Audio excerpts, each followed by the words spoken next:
What's going on, everybody? Welcome in. Welcome in. This is Browns versus the Baltimore Ravens week. Let's go. Said he was looking forward to them saying the O when they did the national anthem. So Shout I out think to he Brent. got a chance to enjoy that. Just Brent, as I our gotta producer, get that. Jonathan Siegel got a chance I got that to sound enjoy clip. I that gotta in the find it. production cavity. Yeah, with the love Here We to Go see Brownies. some Flacco jerseys out there. These people Let's love get- him and I gotta certainly get my appreciate chat what he did together. here, and they So should. Well, they're going to see bear him with get me the as football I first. find The this Browns real will receive. quick. Browns Baltimore get won the ball toss. first. They'll defer. Kickoff is DeAndre happening. Jackson and Dylan Sampson back deep to receive. It's Jackson, or excuse me, Carter, who will bring the ball up. And he is down across the 22. All right, Ross, give Carter you a little getting idea up about Joe slow. Flacco at We're 40. seeing Quishon Junkins take the Here field he comes, to man. start. Curious to hear what the crowd Let me get my chat so I sounds can like. make sure I can But now interact there's with an y'all. injury, actually. Yeah, I think Carter might be hurt. Carter got hit pretty hard. Well, the injury obviously slows things up a little bit, but he's popped up and gone over to the side of the field. It was Ali. All right, so here's his numbers. Yeah, and I think that the injury might have muted the reaction I a little agree. bit for Flacco as Ali is still walking out. Oh, no, The that's a big thing is he Baltimore played Ravens well player who last got week. hurt. Both Okay. those interceptions, Tom, really weren't his fault. They hit the receivers right in the hands. Judkins in the backfield. We were told he would start. He is with Jerome Ford. In motion is Tillman. On first down for the 22. Flacco to throw. Pass complete. First pass, He David talked a lot about Njoku. Njoku and how hands-free he is. That is what Joe Flacco did last week, and lots of it. Ball out of his hand quickly. I thought it was interesting. He told us yesterday he thinks he's still improving in some ways in terms of recognizing the defense, getting the ball out quickly. I was up The late Ravens watching actually that came on a Canelo fight blitz with last night. Roquan Smith there. They're trying to speed up Flacco's process, but he was all over it. Second down and 4.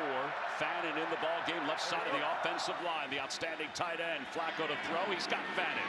And Fannin across the All right, 35. Joe starting off getting the ball And to he gets both up to tight the ends. 40. How He's about already him got last week? He had 9 David targets last Njoku. week. Now he's hit Harold Fannin. This They guy, should have some Tom, mismatches. is a guy that they love. You see left side of the screen, he's in the H-back. This is all he did last week. He had 7 catches, Sampson had 8 catches. If the Ravens' second-level defenders keep dropping back that much in their zone coverage, Flacco... All right, let's go. Browns putting together a good first drive. Up to the 39-yard line and first down. They had the ball, Judkins, and Judkins hit behind the line of scrimmage. It's a loss of a couple. How about a new right tackle for the Browns? Well, Jack Conklin, unfortunately, is out today. We got to figure out this Poked run in the game. eye last The week, run but he game hurt his was elbow not what we wanted to be last week. on We Wednesday definitely in got to figure practice. it He out. came out before We the gotta game, figure this tried to run work game out, out. not good enough. So got this Cornelius game Lucas, going. who's a pretty experienced guy, on the will TV, be there. I But got that the might have been Browns. partially his responsibility with No, I'm sorry, I Roquan got the Smith running Giants, through on that play. Cowboys. Lucas is a pretty I good got a lot of pass games blocker, going on. but not nearly the run blocker that Conklin is. Second down and 12. They move Sampson back into the ball game. He's been such a good receiver. Can't be behind the out of sticks the already to backfield. start. Flacco pressure's coming. Has Sampson. And Screen. Sampson's hit. Man, And oh, knocked man. back. Kyle Hamilton. Kyle Hamilton, cleaning it up man. behind the line of scrimmage. Kyle Hamilton is something else. They had the perfect call. Knew he was a on top. supreme They called a athlete. screen against the Knew he blitz. was a Watch the supreme blitz from the athlete right coming side. out Here comes of, Teddy Buchanan. That's the where'd Kyle come perfect from? call. Did But Kyle come Bosick from not Notre able to get Dame? out there fast enough. Kyle Yeah, just knew he was a Hamilton came supreme from athlete, distance. but man, he just covered that distance, got in front of the blockers, blew the play up, man. So it's 3rd and 15. This is what you want to avoid. Gotta You be want to careful avoid here. 3rd and long. If you're Flacco, the Ravens are not showing pressure. Probably let him complete it underneath and then rally and make the tackle. DeJuan Jones is like, he Come offside in. there. He's way offside there. DeJuan Jones may have moved on the left side. Prior to the snap, false start, offense number 79, 5-yard penalty, 3rd down.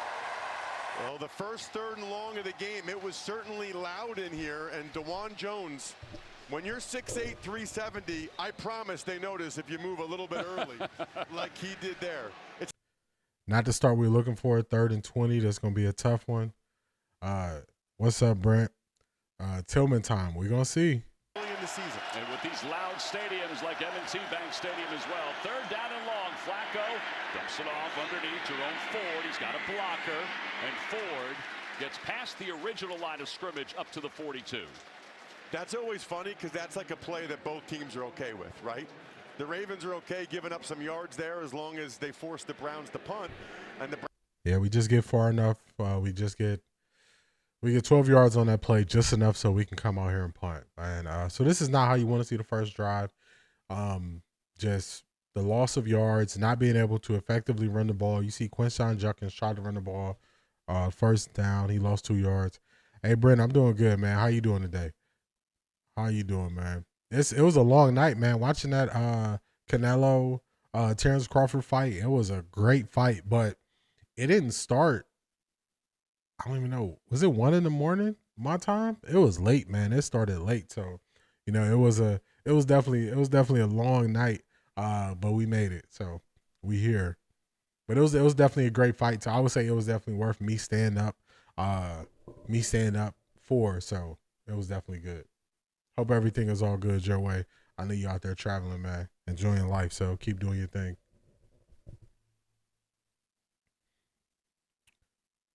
Now these Browns. We're going to see what our Browns defense comes out here and does. A lot of people were mad about the Ravens doing their 30 season celebrations against the Browns.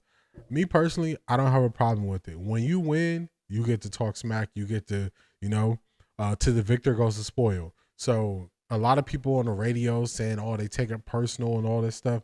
Not me. It's just like if I play you in Madden and you win and you talk trash, you earn the right to talk trash because you beat me. So for me, I don't look at it like, oh man, they shouldn't be doing this. They should have did that with somebody else. Man, yeah, that's I wonder. I think I'd rather it start at 6 a.m. than start at 5 in the morning, to be honest with you. Starting at 6 a.m. would definitely be better. Definitely happy for Bud, man. He's been calling for this fight for a while. And so early in the fight, I'm listening to Andre Ward, I'm listening to Max Kellerman, and I'm kind of thinking like, man, they're saying, oh, what is Bud gonna do when he actually takes a shot from Canelo? And they kind of made me a little nervous about it. Like, dang, how is he gonna respond if he gets hit by Canelo? And then Canelo got a couple decent right hands off, and Bud just kind of shook him off and smiled. And I was like, oh, he's comfortable. He's good. He's not worried about it. So it was a great fight. So I definitely enjoyed it. My camera's a little bit off. Man, that's how y'all know the boy was. There we go. All right, that's better. Yeah, so it was a great fight, man. I would say it was definitely worth the wait. Those guys were not playing the game and just dancing around. The undercard fight that was 2 fights before that was really good too. So I watched the whole thing, so I enjoyed it. We got the Ravens on offense. We get our first chance to see Lamar Jackson. We got some news coming out. Adam Schefter put out about Shador not wanting to go to the Ravens. I'm probably going to talk a little bit about that at halftime, but I'll dig deeper into that tomorrow. Let's go defense. Quarterback, that's a crazy double for any player. Tough field position here. 1st and 10 from the 11-yard line of Baltimore. Derrick Henry in the backfield. Flowers so explosive in motion. And they hand it off to Henry, and Henry wrapped up by Myles Garrett and also Devin Bush. All right, so Myles Garrett's going to have some interesting matchups today.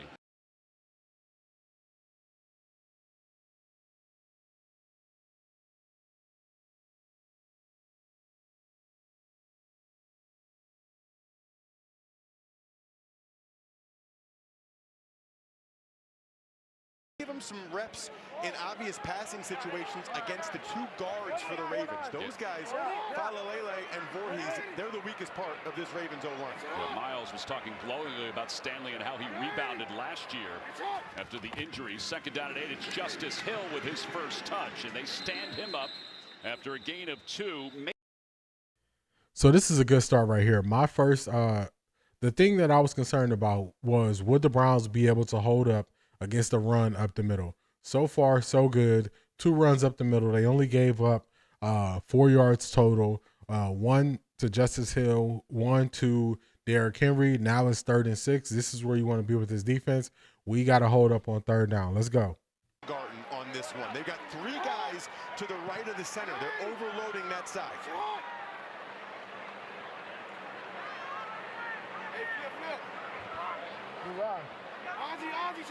Play clock down to 2 as he takes the snap out of the gun, and underneath, passes completes.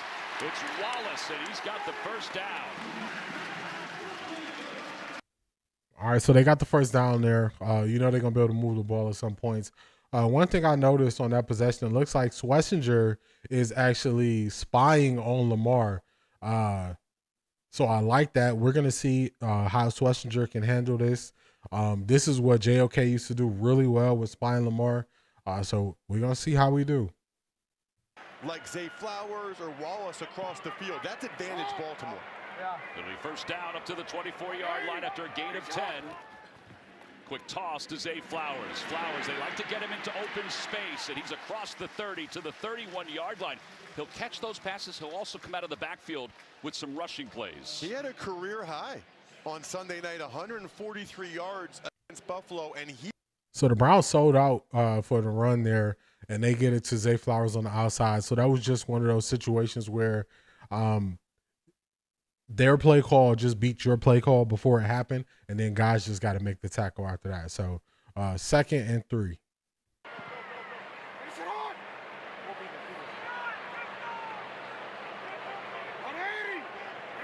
Lamar directing some traffic, gives it off to Henry, and Henry is stopped behind the line of scrimmage. Mason Graham came in to make one of the hits. Alex Wright was there as well. Second play, the rookie. Mason Graham settled in the second half of last week's game against Cincinnati. He's already blowing up plays, using that explosion. So this is what we want to see from our rookie 5th overall pick, making plays in the backfield, 3rd and 7. Let's go. Thought they could still get Mason Graham. Did some really good things at the end of last week, but these are the downs, right? 3rd and 7, why they got him. Come on, get off the field, defense.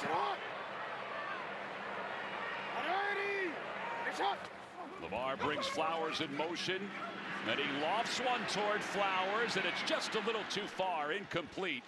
And the Browns defense stops the Ravens. Miles Harden in on the coverage. I agree with you, Brett. The run defense is definitely off to a better start. We get the opportunity to flip the field. We got to pay back our defense. That's going to be my term. It looks like that's going to be my phrase for the entire season. Looks like we got to change at who is returning kicks.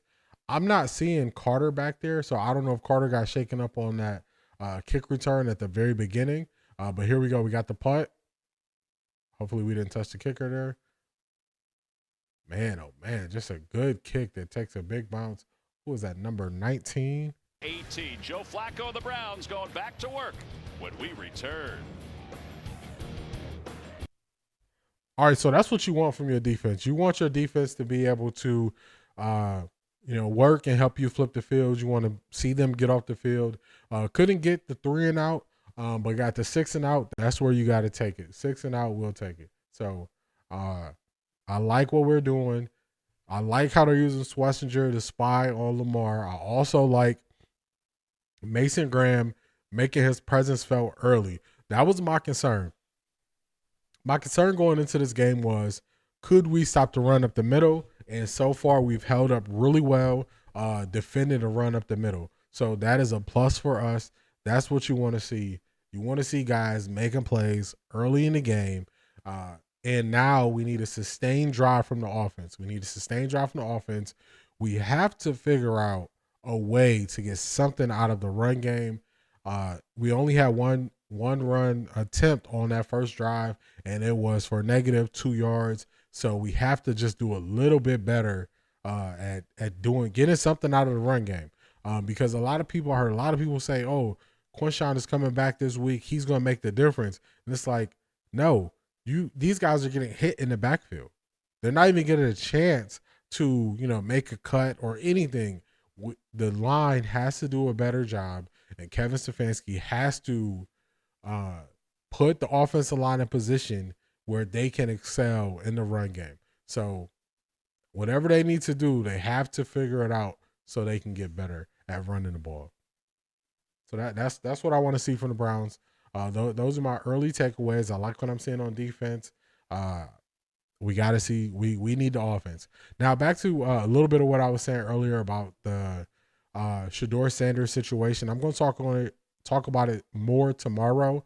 But just my initial thoughts when I first saw the report from Adam Schefter saying Shedeur turned down going to the Ravens. My first thought was, why are we seeing this? That was my first thought. I just was like, why is this happening? Shedeur's third string. He's not making any noise. Why are we seeing anything regarding Shedeur? So I don't know. It seems like they want a story, but this is a draft story. This is not a story that comes out now, but I'll definitely go into a deeper tomorrow's live stream.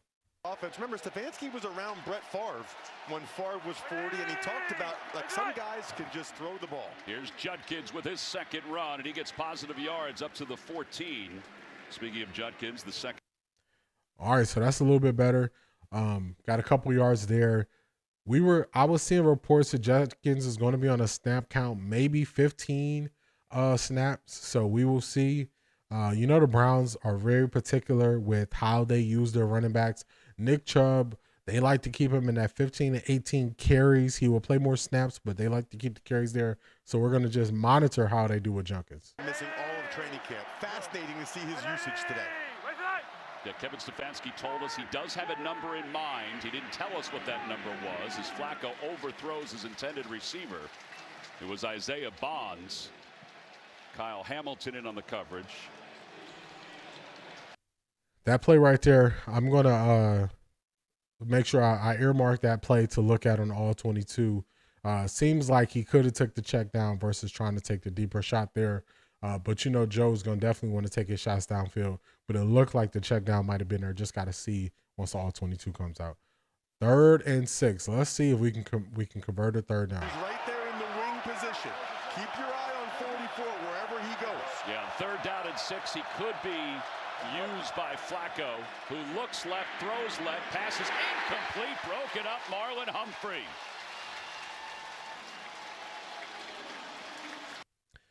Big hit from Marlon Humphrey there on Cedric Tillman. Cedric Tillman ended up dropping it. Cedric Tillman is shaking his head a lot after this play. He got knocked out last year with a concussion that kind of just took away the end of his season last year. So hopefully he's okay after that. Pretty decent hit. Bojorquez is out to kick. Brent, imagine not wanting to go to the Ravens. Maybe this is a glimpse of as to why he got drafted so late.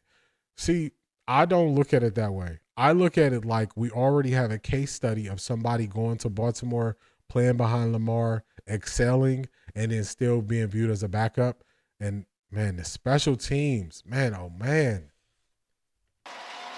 Our special teams has to do better, man. Our special teams, man, I've been saying this for 2 years. It's not just field goal kicking. Our special teams units have given up long returns. They have to do better. Bubba Ventrone, what are you doing? Back to the Shador thing. So let me reread this for anybody who listens to this later. Imagine not wanting to go to the Ravens. Maybe this is a glimpse as to why he got drafted so late.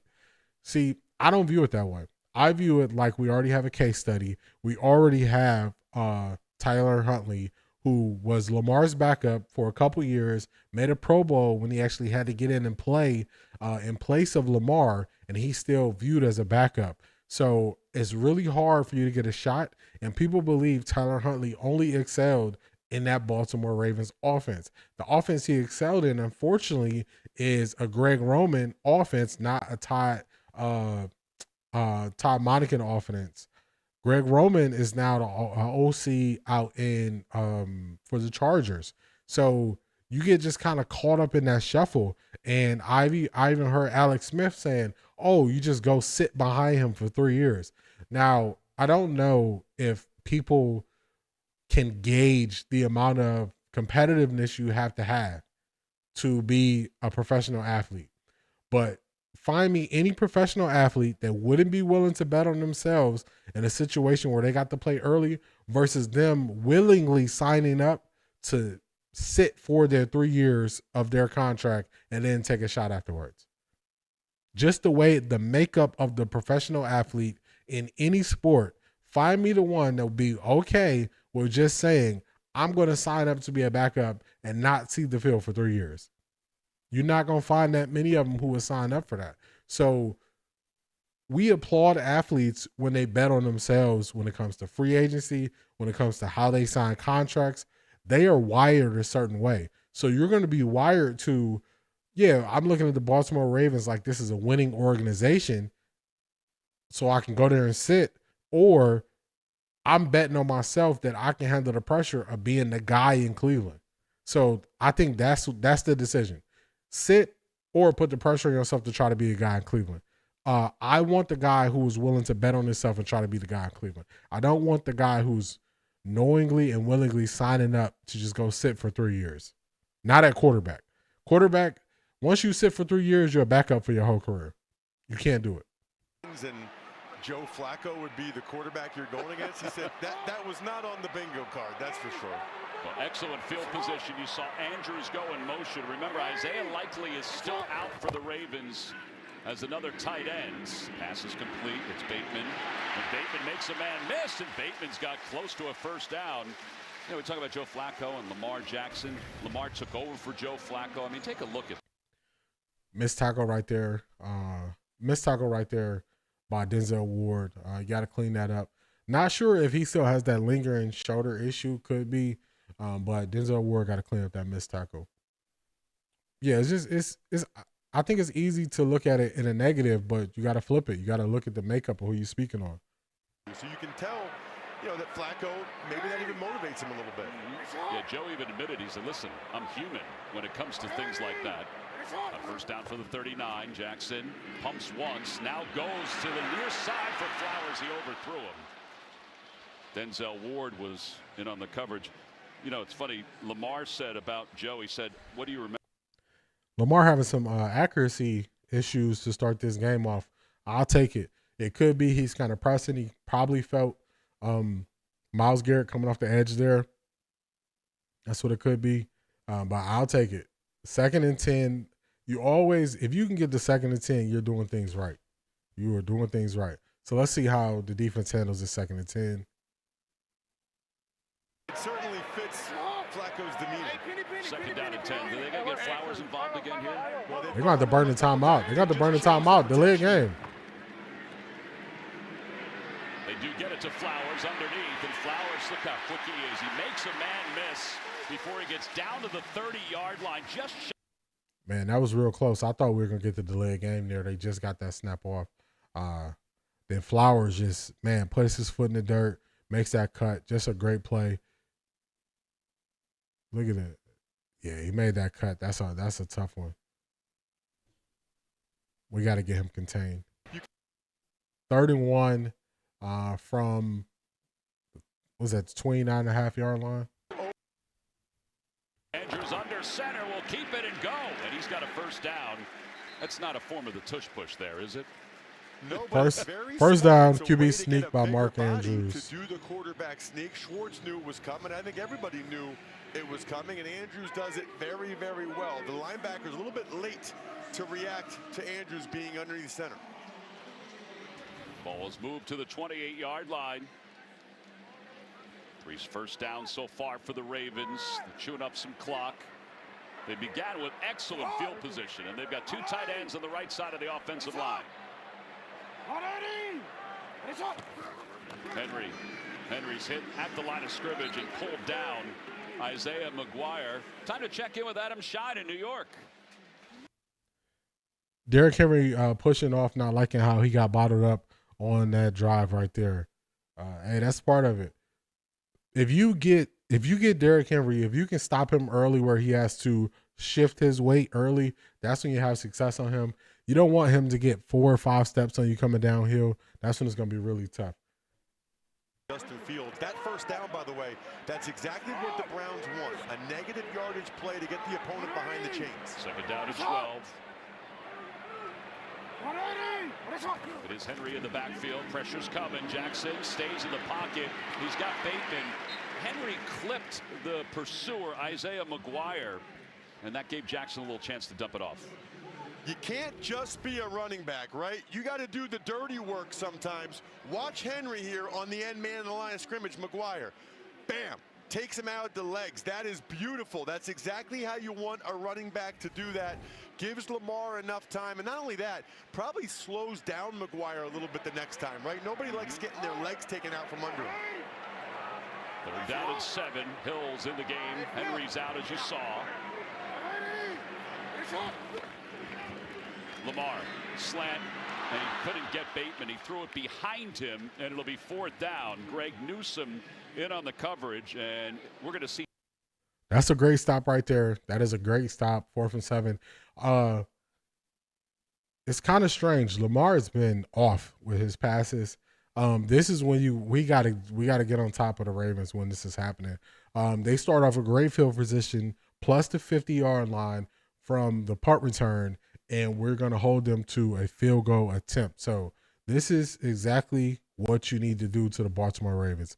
You can't let them get off and just just run up points on you.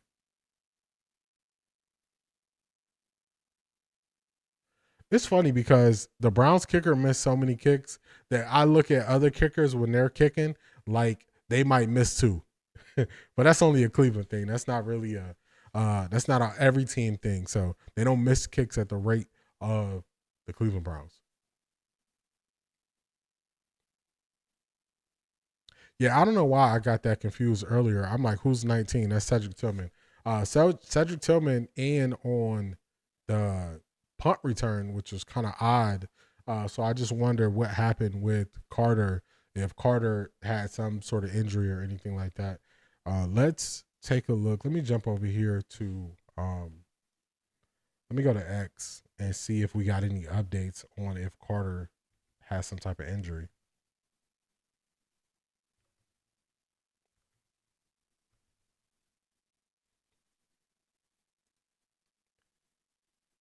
All right, let's see.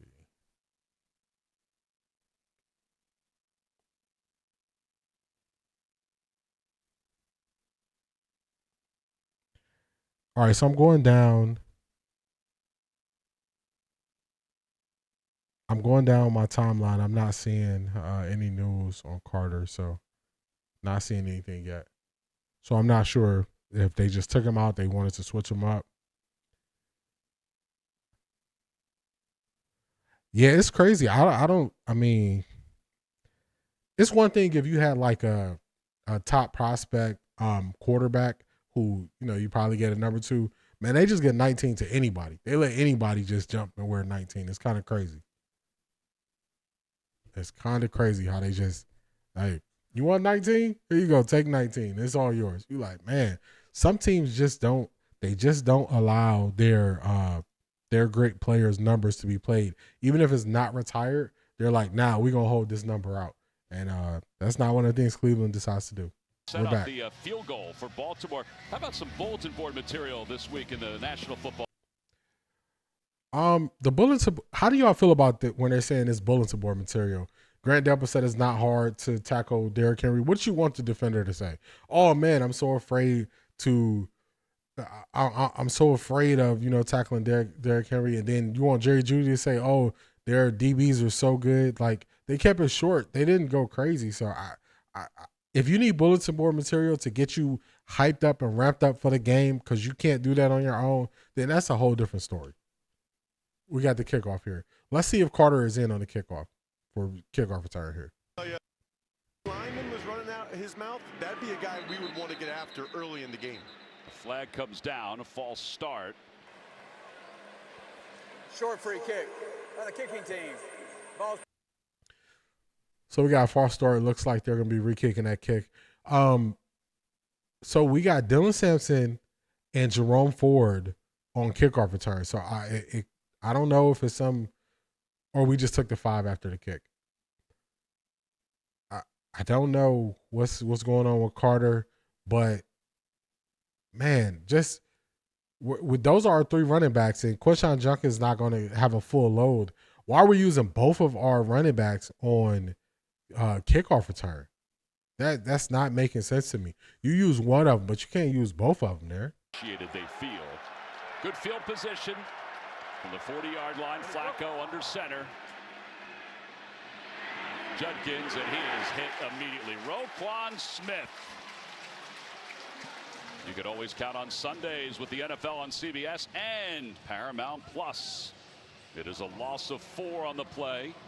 That's the second tackle for loss already by Roquan Smith, the leader of this Ravens defense. Man, we can't go backwards on 4th down, man. I mean, on 1st down. We got 2nd and 14. Other possession, we started off 2nd and 12. This offense is not capable of starting behind the sticks because we just hasn't seen the explosion. Part of his leadership that he's got to help them out. On 2nd down, Flacco off his back leg. Pass is incomplete. intended for Bonds. It'll be third down. Second time that the Ravens have brought late secondary pressure and forced Flacco to get rid of the ball before he wanted to, and yet another third and very long. This is not a good position for any NFL team, in particular the Browns. They just don't drive the ball down the field very much. Again, I'm expecting the Ravens to play a softer zone coverage and let Flacco check it down to Fandon or Njoku and then make the tackle. Judy's at the top of your screen if you think they might open it up a little bit. Flacco drops back to pass. He's lofting it toward the near sideline. He just overthrows his intended receiver, Cedric Tillman. It'll be fourth down. Don't understand that. That's the second time now Flacco's tried that deep corner route, and it hasn't even been close. The coverage was fantastic, and both times he just airmailed the ball out of bounds. The Browns need to come up with something a heck of a lot better than that. I don't know why he's choosing that. That's where he's going with the ball. On those two plays where he's thrown that exact same route, it hasn't been available. It hasn't been open. All right, they're going to be around the 25, it looks like. Last week's game, the Browns losing last week, regardless of how it happened, it goes in the books as a loss. Last week's loss is going to put more pressure on Joe Flacco to keep his job, and he's going to start pressing. So, to me, when you are not clear and this is the plan and you make up the plan as you go, you create additional pressure. Losing last week, Joe Flacco looked like he's pressing. His passes are not accurate. That pass to Isaiah Bond was not accurate. His checkdowns, he's threw it, but when he got it to Harold Fandon Jr. earlier, it was accurate. When he got it to Njoku, it was accurate. When he's having to throw outside the numbers, these passes are just sailing right out of bounds. So I think this is Flacco feeling the pressure. He's a professional. He's going to, never present or say that he's feeling the pressure, but he's pressing. You can see it. Him and Lamar both are kind of pressing, and you can tell just they're not accurate even when they're not faced with pressure and they're not being sped up. I mean, they got both feet planted to the ground, and they're both throwing passes that are errant and not accurate. So just something to keep looking at to figure out who can settle in first. So clearly the defenses have the advantage in this matchup early. So we're just seeing who can settle in first. Hey, Ms. Brown, how you doing?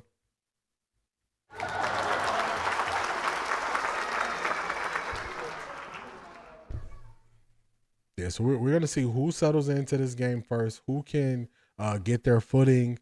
That's what we're going to be looking to see. And so far, so good. The Browns, defensive line has been holding up. All right, it seems like they're speaking on Lamar.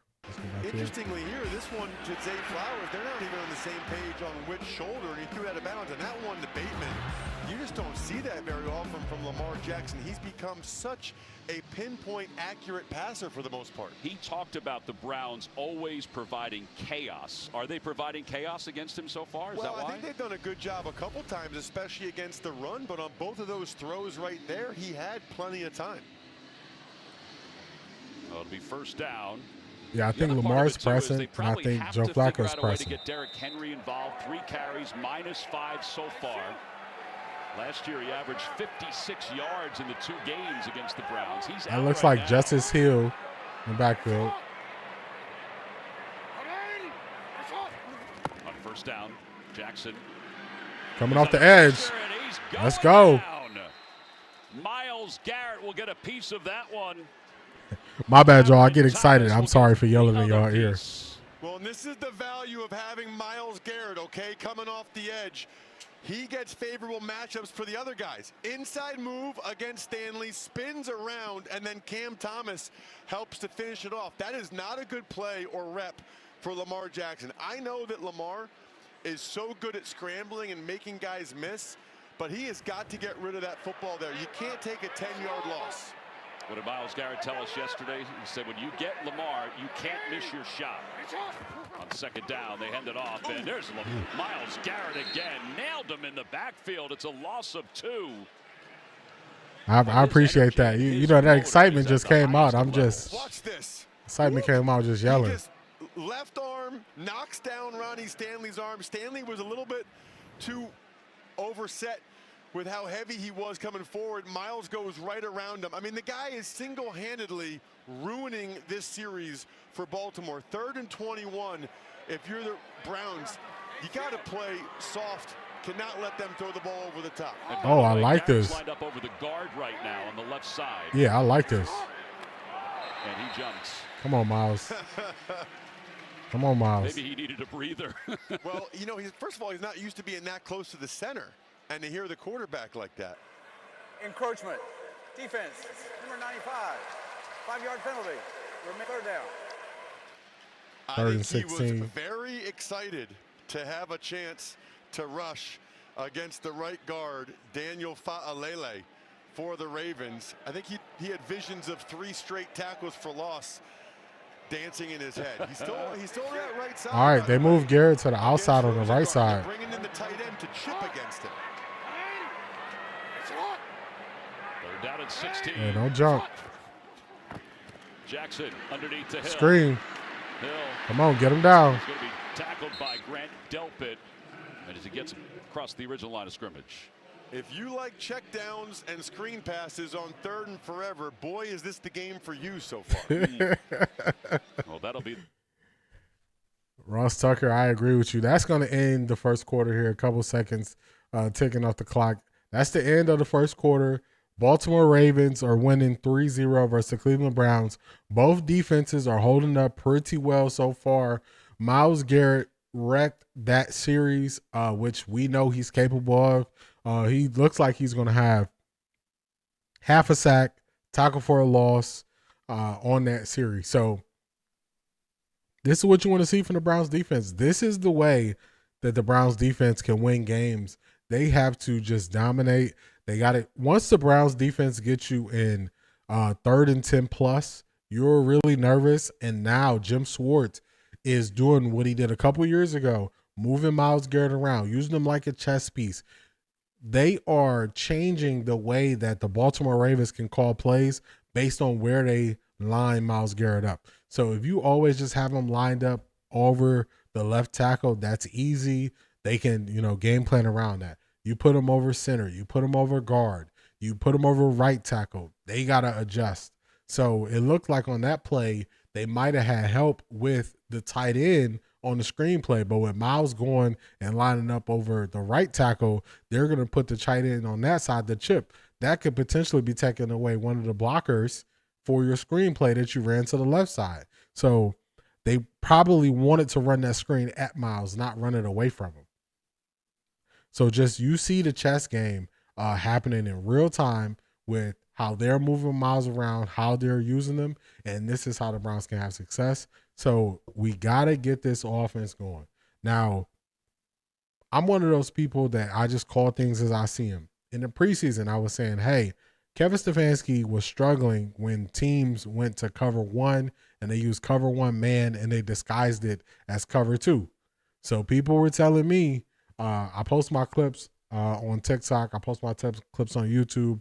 Offtharecorddee. Remember, the is THA.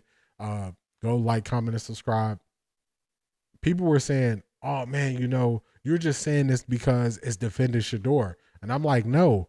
As the offensive play caller, you have to be able to adjust. If they're running vanilla defense in the preseason and you can't find answers, you can't get to answers, that's going to carry over into the season. And we have seen at times where Kevin Stefanski has not been able to make the adjustment. So now we got Isaiah Bond back returning this punt. So I'm guessing Carter might be injured. I tried to look up and see if he's injured, but he might be injured. And Stout on the punt. Gets that one off. There was a little pressure coming. Bond comes running up, and he makes the catch and then falls down. Let's check in with Adam Shine with an update.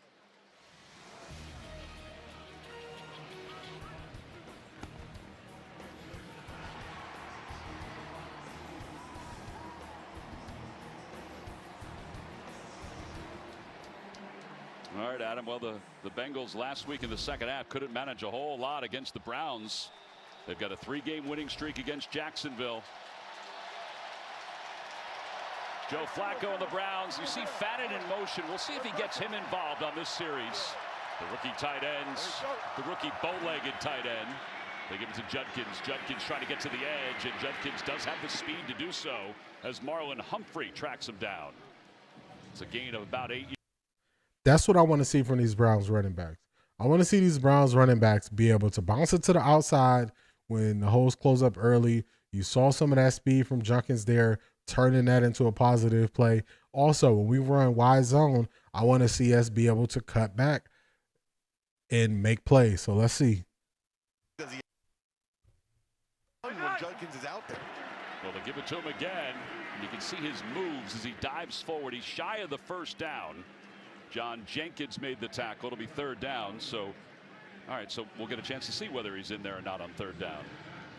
Well, what's interesting is the other rookie running back, Dylan Sampson, started to run out onto the field because he's the third down back. But they brought him back, so they're going to stick with a heavy set here. They're bringing in an extra offensive lineman, so the Ravens will counter with their big guys. And don't forget, they've got the All right, defensive we got to get this lineman, first down. Aiden Huntington, the former fullback in high school, who's in the game. That's him in motion. Judkins, he's got blockers. He's got the there you first go. down and a Nice stiff arm to end it. Across the 40-yard line, Marlon Humphrey made the tackle. Batonio going after the block. There's no way they're only going to play Judkins 15 snaps. It's no way. Judkins has so many snaps already. They're going to definitely play him more than 15 snaps. So whoever put that report out, that's going to go to the wayside very quickly. Terrific block by Fannin. This Browns rookie class is something else. Well, we talked about the pitch count on Judkins that Kevin Stefanski said he has a number in mind, but we all know that if he starts rolling, that number may increase as Sampson gains a couple. So the broadcast, they're thinking how I'm thinking. Great minds think alike. When you see Judkins is the only one giving you anything out of the backfield, you're not just going to limit him for the rest of the game this early in the game, because he has to be close to the probably 8 or 9 snaps already. It probably was Mary Kay. That's Thrash, who goes in motion on second down. Here comes the blitz. Roquan Smith, that's picked up. He throws, and Smith still just powered right past Sampson. He picked it up, Ross, but he ran him right on over. Well, he's got to do better than this, okay? Watch Sampson. This is part of being a third down back. He got to stay square, right? He went too far to Roquan Smith's right. Roquan able to discard him and get a hit on Flacco. If you're going to be a third down back in this league like Sampson, it can't be just about catching those 8 balls last week. He's got to be able to pick up a blitzing linebacker. All right, so now third down and 8. Remember, the Ravens are without Jair Alexander, another piece to that secondary. And Flacco trying to roll the pocket. He's just going to throw it away. He was under pressure. Matabike was. When the Browns go to that 5 wide and they got 2 tight ends and 3 wide receivers, I don't believe they might even have had. Let's see. Do we have Jerome Ford out there? When they go to that, you don't have the advantage. You got to get more speed out there. And Joe Flacco can't run or move really in the pocket. So that's just setting them up for failure. Oh my goodness. Oh, my goodness.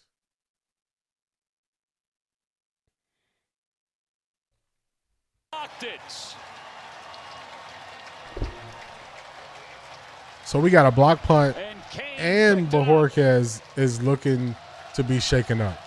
Sanusi Kane, the second-year pro at Purdue, was in the right place at the right time. And Bojorquez is hurt. Right, watch Hummel, okay? They stunt, and he comes around. 35 Hummel, he's got a cast. Oh my goodness, he ran right through Ronnie Hickman, the up back, to get that hand on it.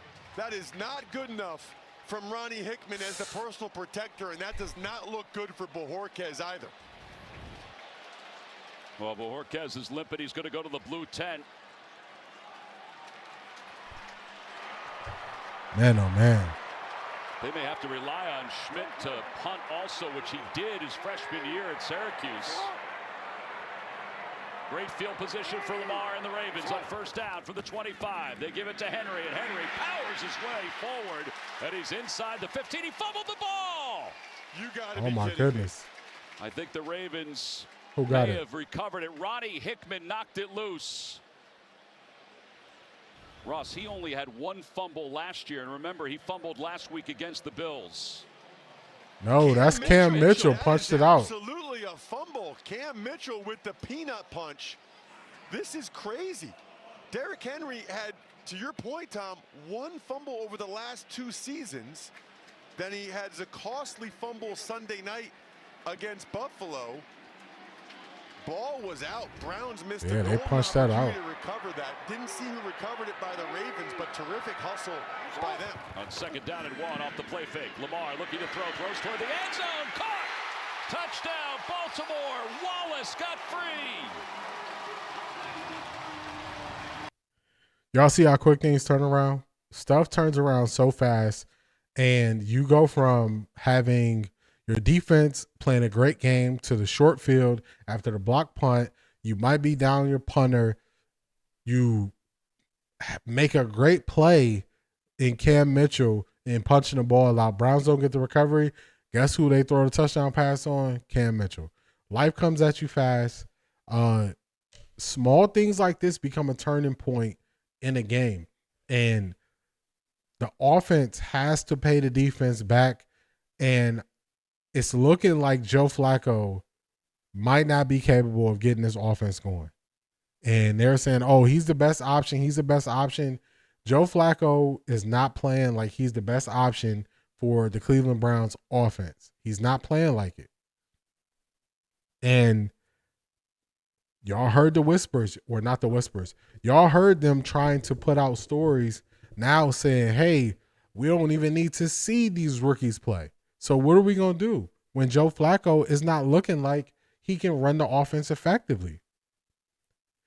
One of the downsides to Joe Flacco is he can't move. So there are going to be times where the defense is going to win on coverage and they can run man-to-man, and any quarterback who can take 3 steps that, you know, they could do it faster than 5 or 7 seconds like Joe Flacco, they could go pick up the 4 to 5 yard scrambles. Joe Flacco's not capable of doing that. So since he's not capable of doing that, we can really key in on guys. We could double team Jerry Jeudy going deep. We can double team Isaiah Bynum when you know you want to put the ball deep. And we know we don't even have to have anybody. Our D lineman can run down Joe Flacco if he escapes the pocket. So that's a competitive disadvantage that you have with playing an older quarterback who can't move. And then when they tell you we don't even need to see the rookies, we are handcuffing ourselves.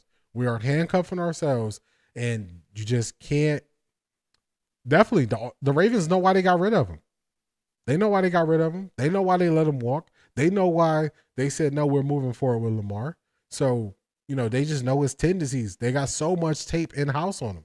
So it's just, man, this thing could get bad fast. And I'm not just talking about this one game. I'm talking about if Kevin Stefanski can't find a way to move the offense. And I know that it seems like Kevin Stefanski gets a lot of blowback. It's because he chooses to be the offensive play caller and the head coach. So where we would be blaming OC if they couldn't move the ball or if the play calling was off, in Cleveland, we blame Kevin Stefanski because he's the offensive play caller. So you got to do something. We got to see how the Browns offense can bounce back. Look at this play where Cam Mitchell gives up the touchdown. His help is Ronnie Hickman in the middle of the field. That's where his help is. You can't get beat to the outside. Mitchell is supposed to have outside leverage and funnel everything inside. When Wallace went in motion like that, Mitchell got a little bit discombobulated, but so much of pro football, Tom, is just knowing where your help is and not getting beat opposite your help. That's a bad rep by Cameron Mitchell. Their first Ravens block punt set that up since week 9 of 2016. There's Ford, and Ford gets positive yards. Sunday, October 12th, kick CBS premiere. All right, let's check out some comments. Noah Daniels, I believe it was the all caps, but let's check out your comment. Stinkcasty, Stefanski is horrible. Stefanski stubborn, don't want to listen. I agree.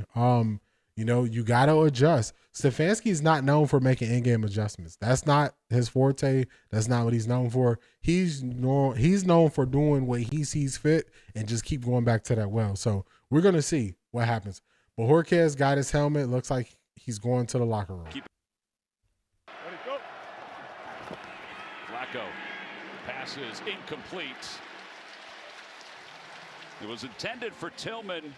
That was the most accurate pass Joe Flacco has thrown. He threw that right into the body. He threw that right into the body of Tillman, and Tillman dropped it. He was all over Cedric Tillman. Terrific coverage. Remember, Tillman had a really good game last year in Week 8 between these two teams. Career high 99 yards and 2 touchdowns. When Second and 10. Were able to upset the Ravens. Second down. Second and 10. And we're looking like we're going to run the ball. Flacco underneath. Fadden. And Fadden up to the 32-yard line. So that sets up a third down. Awuzie was there on the tackle for the Ravens. We run the tight end screen. Get 3 yards. 3rd and 7. And obviously no team wants to be in 3rd and long, but especially when you're the Browns. They don't really have a deep threat. Jerry Jeudy's been awfully quiet so far. With the season he had last year, he's got to come through on downs like this. It can't just be another check down. Jeudy and the 3-receiver set at the top has to make a play. Yeah, he said there were no challenges this week. I take that back. Jeudy's at the bottom, single receiver side. Come on, come on, come on. Here at M&T Bank Stadium, Flacco looking right, going toward Jeudy, and he's got it. He got separation from the defender, Awuzie, and he's got a first down. Well, I asked for it, Tom, and they gave it to us. Jeudy's their best receiver by far. Stutter go. Awuzie plays it pretty well. That's a nice back shoulder throw, and then he skies for the ball. Boy, the Browns needed that. They needed that bad. We needed that bad. To the 42-yard line of Baltimore. That is tough. A back shoulder throw on a stutter go. There you saw Jeudy's numbers a year ago. Over 1,200 yards. Samson, the birthday boy, nothing doing. Said he wanted touchdowns as a birthday gift. All he's gotten so far is Roquan Smith in his grill. Man, we got to get creative. We got to be able to get Dylan Sampson out in space so he can use his speed. He can use his shiftiness. I'm just going to tell y'all this early. The design of the Browns running plays, I'm not a fan of. They need to get more creative. I'm watching a ton of college football, and they are so much more creative when they run the ball. Go. They go to Njoku. Not much there. Let's check in with Amanda with an injury update. Yeah, punter Corey Bojorquez is out of the blue medical tent. He's out here working this out at the moment. It's actually an ankle, guys. He is planning on going back in. That's good news for the Browns. So what's interesting here, you think about the Browns at the 40-yard line. Would they try a 57-yard field? No, you're not trying no 57-yard field goal. This is 4-down territory. We got 2 plays to get 8 yards. His long in college is 54 yards. It's 3rd down, 3rd and 8. Jeudy alone at the bottom of the screen again. Press man, but there is safety help to that side. Oh, my goodness. Corner blitz. Throws. He's got Jeudy. Nope, it's spun out of his hands. Incomplete. He would have been shy of the first down anyway. But it would have been decision time. Flacco did not see that corner blitz until it was too late. Jeudy was wide open earlier, and he's got to catch that football to even give the Browns a chance. Jeudy lets the ball get on his body. That's why it's hard for him to catch those passes like that, because he's trying to get it and hug it on his body. Got to get those hands out there. Interesting that they don't attempt a 57-yard field goal with Smith. He did make one from that distance during pregame warmups. Borges does get this one off. Westerns back deep to receive. He'll let it go over his head. It bounces at the 5. Great. And it's going to be stopped by Delpit Great at the punt. 9-yard line. Ravens are backed up. Borges is limping off. It's 10-0 Baltimore. Borges is fighting through the pain. Man, this is those are the 2 best passes from Joe Flacco when it comes to being on target. But we can't end up in 3rd and long. 3rd and long is not a recipe for success. As much as we were running all that motion to help Joe identify the defense, he never identified that they were coming with that corner blitz, and he could have got to his read of Jerry Jeudy earlier. And then Jeudy, that pass is on your body. You got to catch that. That's why I called for Joe Flacco to place the ball last week when I showed a clip, and I was like, hey, of the interception that Joe Flacco threw to Jerry Jeudy, he threw it off. And I said, no, he should have put it on his body low so he just go down and catch it. And Jeudy has to make that catch. So just the offense is not doing any favors for itself. It's not doing any favors. And then this is again where we got to beg the defense. We got to beg the defense for some grace and beg it, to help us out, bail us out of a situation. So it's just, how many times can you keep going to the well of begging the defense to bail you out? We got Borges on one leg going out there, getting a great punt off to pin him deep. So it's just, at some point, the offense has, as a collective, the offense has to help out the defense. You got to pay him back. You got to pay Borges back for going out there on one leg and making that punt. So it has to be complementary football. It can't be the defense and, the punter are doing well, but then the return coverage is not doing well. Field goal kicking, we haven't even seen what that's going to be this week. So this has to be complementary football. You got to pay each other back. You have to. And the offense is in deficit. They got to pay these guys back. Man, I'm a big seafood guy. This seafood they showing, them crab cakes, Maryland crab cakes, looking good. Seafood Tower, okay, it's looking good. Let's get back to the game. You want another one? Some. I had 2 Friday night, 2 more last night, and they're like as big as my head, which, as you guys can see, is really big. They're delicious. Love them. Well, we got one up here in the press box as well. This is from the folks here at M&T Bank Stadium, and it looks delicious. So we'll let you know how that is as the day moves on. All right, inside the 10. This morning that they served us. 10-0 Ravens. Lamar starts with Henry, and Henry powers his way up to the 10-yard line. It's a gain of maybe 1 on that play. Boy, did he look good Sunday night. I mean, So everybody talked about the trash talking. They tried to talk about the trash talking. We're saying it's not hard to Derrick Henry. So far, Derrick Henry has 5 rushes for 5 yards. So I wouldn't call that trash talking. I would just call that making a statement. Let's see. 2nd and 8. Dang, they gave him 2 yards on that play? Okay. About that. In fact, after they landed from Buffalo, he went right to Derrick Henry's house to kind of tell him, hey, you got to forget about it. Gain of 2, 2nd down and 8 from the goal line. Lamar Jackson. Bateman has it knocked away. He was high in the air. It was tipped up, but Miles Harden swatted it away. Great play. It'll be 3rd down. Miles Harden's been doing a nice job. 2nd-year guy. He's a little bit behind him, but he doesn't quit on the play. Great play. Bateman has to catch that the first time. I mean, that's a drop, and that's how the coaches will grade it. But credit Harden for at least being there to get rid of that football when Bateman bobbles it. I thought Harden was 27 in the. Cam Mitchell. I think because Harden's a young player, they don't want to put too much. I thought Harden was 27 in the preseason. He's 26 now. Threw me off a little bit. Yeah, he's already outplaying. Come on. Shovels it forward to Hill. Get there. Hill trying to get to the marker, but he cannot. There is a flag down at the 1-yard line. I think Kohler is going to be called for something here. We don't want that. Well, Charlie Kohler, it's his job to set the edge there. Holding. Offense number 88. The penalty is declined. It's 4th down. Yeah, you don't want to give Lamar another chance. Even there you go. Again, the defense. You got to pay this defense back. This defense and the kick coverage they're doing the best they can to keep you in this game. The offense, you got to get something going. They got Isaiah Bond back there to return. Hopefully he gets a return out of this. Let's see what happens. Offense. And Bond thought about a fair catch. He's going to let it bounce. It bounces at the 48. Certainly takes a Ravens bounce and a Ravens roll inside the 30 to the 28-yard line. Joe Flacco and the Browns got to get the offense going. They're down 10 when we return. Man, take the fair catch. Take the fair catch there, Isaiah Bond. Take the fair catch there. You don't got to take the hit. Take the fair catch. All right.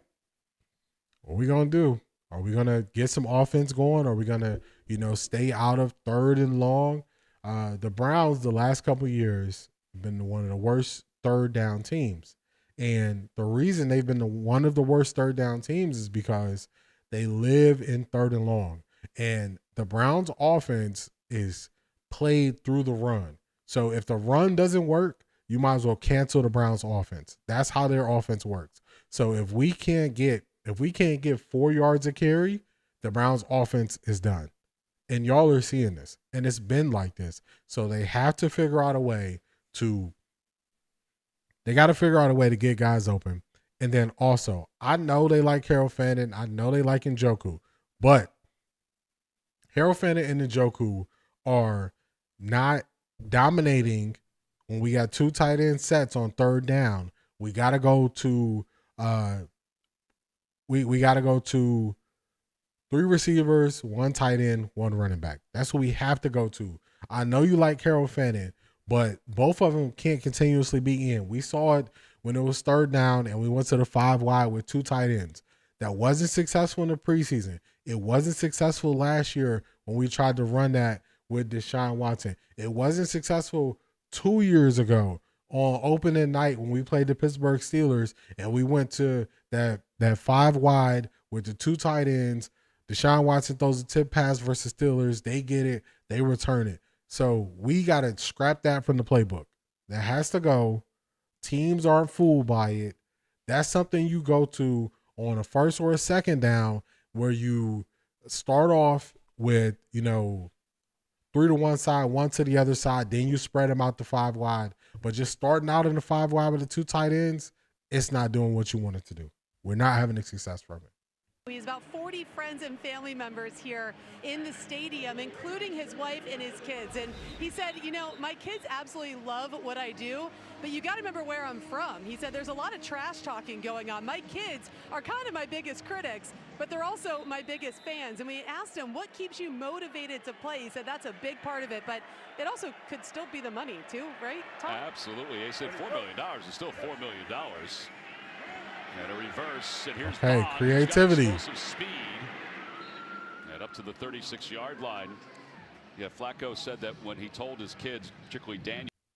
That play worked so well because we've been running that outside zone play from shotgun that hasn't had the success like you want to see it. So that's why that play was able to work, because if we were running that same play, they had that bottled up. 2nd and 1. Once being the highest paid guy, he's really not doing this for the money. He's doing it because he loves it and still thinks he can play at a high level, and I respect that. By the way, and he's in great shape too. They hand the ball to Judkins, and Judkins has a 1st down up to the 40-yard line. Tavius Robinson made the tackle. Yeah, Flacco's got off to a good start. Whatever happened with DeAndre Carter, it seems like he might be injured. If he is injured, because he's our normal kick and punt returner, I think Gage can come in and fill that role, because then with Gage, you also gain another receiver who can also return kicks and punts. And that's what he did in the preseason. So hopefully we can pull Gage up from the practice squad. Single receiver side and try to go to him. Here he comes in motion. Here we go. They quickly toss to the outside. They've got Tillman in front of Wiggins. So how much will this, you think, free up, let's say, Judy when he's able to do things like this? Well, it's funny, isn't it, Tom, that, when I think of Joe Flacco, I think of him being here in Baltimore, chucking it deep to Torrey Smith, and it felt like they would connect or there'd be pass interference. He's got that big arm, but he hasn't really been able to showcase it that much through this first game and a half with the way teams are playing him with 2 deep safeties. You can see again, the 2 deep safeties, they're making him throw it underneath or run him out of it. Man, that's not true 2 deep right there. On second down off the play fake. Flacco has time, throws underneath, pass is caught, but he is smothered. It was Jerome Ford and Roquan Smith was able to. Like this play, this is not a true 2 deep safety because the safety Hamilton is lining up over a receiver. That's not a true 2 deep safety. When they're referencing 2 deep safeties, they're referencing it like you got cornerbacks lined up over the receivers, and then you got the safeties playing behind that. Let me look it up. I thought Ms. Brown, I thought Gage was on the practice squad, but let me look it up. So I wonder if the Ravens do bring pressure on this one. Fannin at the top, part of the offensive line with Njoku. Flacco, pressure's coming, he's in trouble, he throws as he falls, it's incomplete. It'll be 4th down. Mike Green had him by the legs. And Travis Jones was there as well. Mike Green, he's going to come right up the middle here. One of the guys rushing in off the edge. He ends up getting Lucas late. 2nd rounder out of Marshall. They really need these edge rushers to step up. They were not getting enough pressure against. Okay, Ms. Brown, you're right. They did waive him to bring Quinshon Judkins up. Hopefully he clears waivers. If he clears waivers, they can re-sign him. Get your eyes on him. Oh man, another great punt. Another great punt there. But Bajorquez pushing through. Man, you see the special teams is trying to push through. At least Bajorquez is. We got to give him something back. You see there, Joe Flacco had the opportunity to step up and escape the pocket. Looked like he almost hyperextended his knee. But yeah, Miss Brown, you're right. They waived him to bring up Judkins, and hopefully he clears waivers because I thought that he provided a spark at receiver, and he also was a kick returner and punt returner.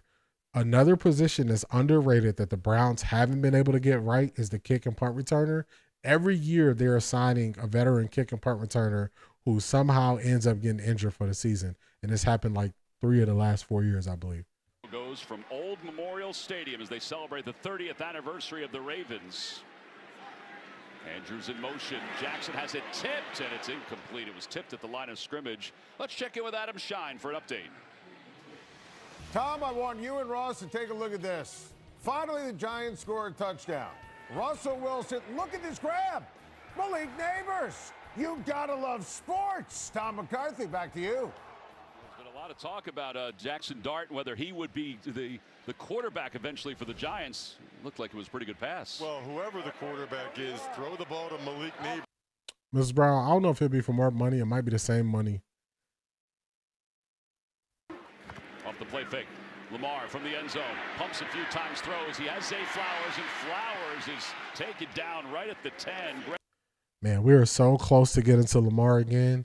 We are so close. Isaiah McGuire is putting pressure all day. They're just chopping him down right at the legs. Derrick Henry did it again. Man, we're so close to getting to Lamar. You see how close we are? We are that close to getting to him.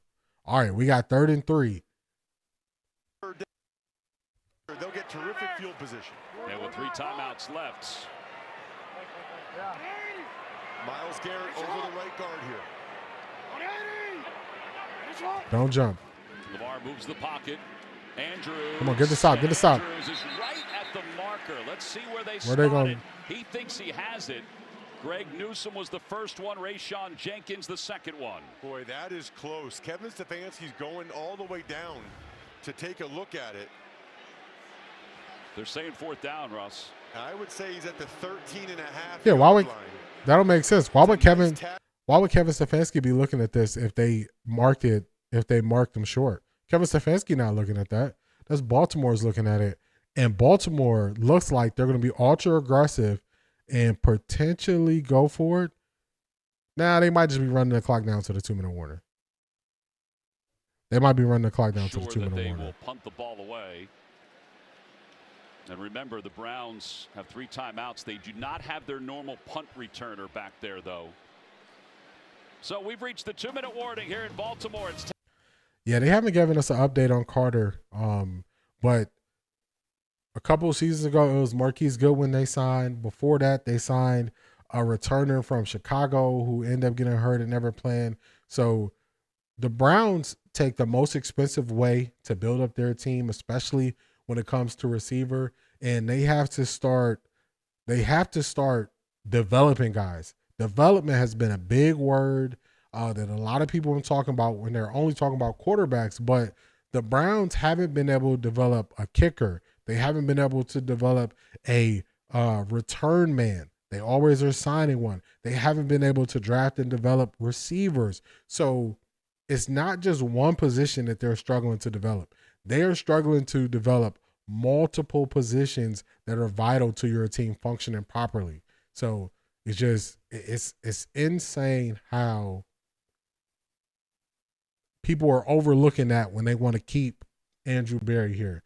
Now, this season goes bad. I'm saying you get rid of Andrew Berry and Kevin Stefanski if the season goes bad. So I'm not saying you hold this guy because he make a couple good trades. You can't do that. Yeah, Baltimore being at the 13-yard line, there's no way they're going to – I'm not going to say no way because Jim Harbaugh will do some crazy stuff, but they got this game in the balance so far in the first half. They get ball coming out of halftime. So I see them putting the ball, doing what they've been doing, and slowing down the Browns offense. So at some point, more people are going to come to my side, and they're going to say Kevin Stefanski's offense is not creative enough. Now, I'm the one that as soon as I identify something, I say it. So when I say things, I'm saying it early and before everybody else, and then people look at me like I'm the crazy one, only for a month, a week, 2 weeks later for them to agree. Watch how many people at halftime are going to say, man, Kevin Stefanski's offense can't move the ball. And the mistake they made last week was they tried to pinpoint a few mistakes by the receivers or, some guys dropping passes or Joe Flacco's accuracy being off to give the offense a pass. So many people said Kevin Stefanski called a fine game last week. Okay, he called a fine game last week. What is he doing this week? So the Ravens have their offense on the field. Let's see if they're just trying to get Myles Garrett or somebody to jump off sides. Count, maybe? I can't imagine they're going for this. Don't jump. Don't jump. Don't jump. They're not going. They're not going. It is Andrews under center, by the way. They're not going. They're not going. I don't know if you can hear it, but so one of the Browns players said, "We know you're not going, bro." So they don't jump off sides. The Browns show discipline there. That's what I want to hear. I want to hear that confidence. I want to hear guys calling guys out in real time. We know you're not going for this right here. You are at the 13-yard line. Y'all not about to go for it. That's what I want to hear. So hopefully Isaiah Bond can get a good return here. If the ball is around the 40, 50, you got to come up under that thing and you got to fair catch it. You can't let the ball dribble back 17 yards like you did on the last punt return. Jenny barely caught the one he fell forward receiving it. This is the 4th punt of the day for Stout. Bond comes up, and he did call for the fair catch. Oof. All right, so how about this Ravens secondary today and what they're doing? All right, the Browns got the ball on the plus side of the 50. Let's see how they break down this Ravens defense. Roquan Smith has been everywhere. Marlon Humphrey, who had a lot to say this week, made a critical play. And then even Nate Wiggins, who got picked on a little bit Sunday night, he came out and made a play. That group went out. See, the last 2 years, when offenses struggle, people just say, especially in the passing game, they say, oh, man, they're running too high safety. Okay, if that's the case, you should be able to run the ball with one less guy out the box. But that's not the case. 29th play for the Browns. The Bills were on the field for 87 plays last week as the Browns run it on first down. Right, so what the Browns are trying to do here is score slowly, right? They want to. Are y'all a fan of when teams try to score slowly, or do you just want them to run their regular pace? I mean, I want you to run your regular pace. I don't want you to slow it down to a crawl, because then you can't gain the rhythm. They got plenty of time here on the Ravens side of the field with 3 timeouts. See the target line for Andre Schmidt. On 2nd and 6, Flacco to throw. Pumps once, he's in trouble. He's going down. Flacco's wrapped up by Matabike and just taken to the ground. And a timeout is called by the Ravens, so we'll be back in 30 seconds. There we go with that going slow stuff. That going slow. This is another possession that I'm going to be looking at when I get to when I'm watching the all 22, because to me, it looks like guys are sitting and they're doing stationary and they're not continuing to move on their routes, and that's play design. Yeah, like at some point, you got to be able to put points on the board. At some point, you got to put some points on the board. You got to move the ball. Joe Flacco is a statue. He's a statue. And sometimes you don't get to see how bad of a decision it was until you see the all 22. But look how far off they're playing. This is where they really can confuse you. They could be cover 3, cover 4. They're moving around. Drive this football past the sticks. On 3rd down, Flacco in the pocket toward the middle. Njoku's got the first down, and he's inside the 30 before Marlon. Good play there. My guess is they probably were in, I'm just guessing, they probably were in cover 3 because he hit Njoku up the seam. That's usually the hole in cover 3. It's a mental error. Gain of 23 yards. Time winding down, and that's going to be pass interference, I would think, no? Where's the Boy, it looked like Cedric Tillman was pushed from behind before that ball arrived. It'll be 2nd down. Boy, that was a huge conversion. All right, I don't want this thing coming down to Schmidt. I mean, I want Schmidt to be kicking for extra points. I don't want him to be kicking for field goals. Be aggressive. It's only 43 seconds left. Try to get this thing in the end zone.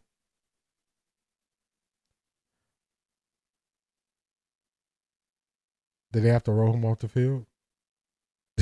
They might. Setting up the screen, it was dropped. Jerome Ford, he probably heard footsteps and wanted to get upfield before he had it. It'll be 3rd down. Even if he catches it, there's nothing there. Buchanan, one of the 2 linebackers rotating next to Roquan Smith, was right there. There's nothing there. Great story. It almost seemed like we are already playing for the field goal. Now, if I would have said that after 1st down, y'all would have thought I was crazy. But that 2nd down play is playing for the field goal. It's crazy. You see the soft coverage from the Ravens.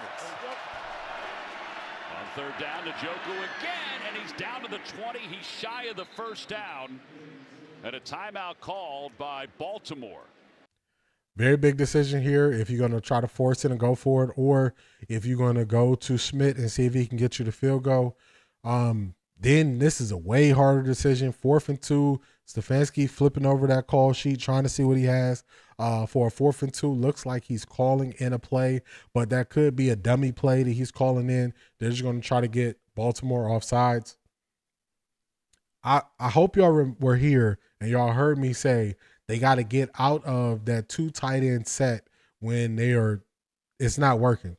So now on this drive, they are in a 1 tight end set with 3 receivers and a running back. This is the only time they've been able to move the ball. I called this out in the preseason. I was saying, hey, these 2 tight end sets are not working. And like I said, people were telling me, oh, you just being negative and all this stuff. No, you got to go with what works. When everybody gets the breakdown afterwards, they're going to see that once we went from the 2 tight end sets, we had success. Now here, this could be they're trying to get them off sides because I see 3 tight ends on the field. So I don't know what Kevin is doing here.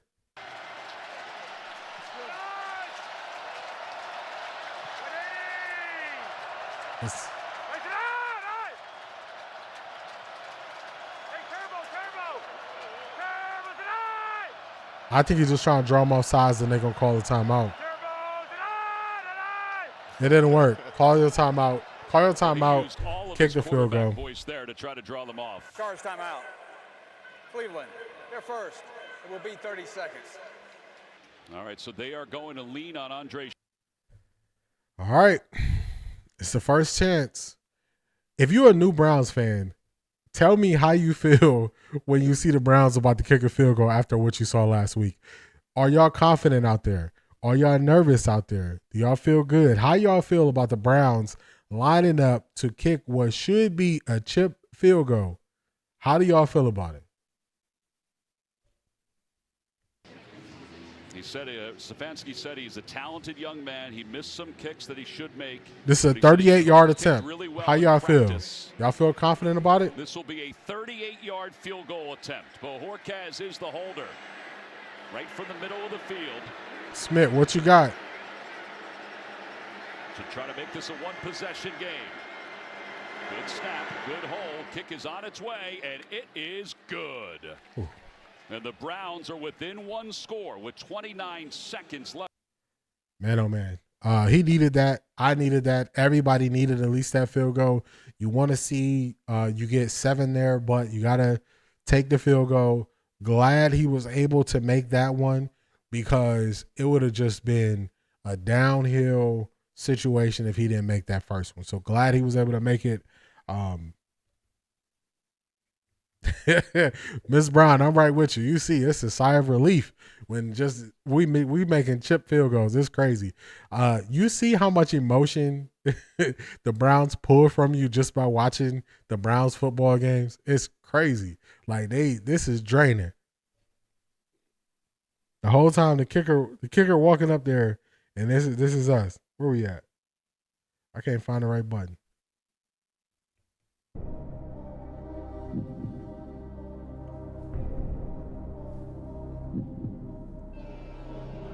Anytime our kicker go up there, that's us. Now we about to kick the ball off to the Baltimore Ravens. Pretty good at this. They really 29 seconds to go in the second quarter. Baltimore Ravens have 1 timeout remaining. off placement. Part of the reason why they kept him instead of Hopkins. And this one is at the goal line.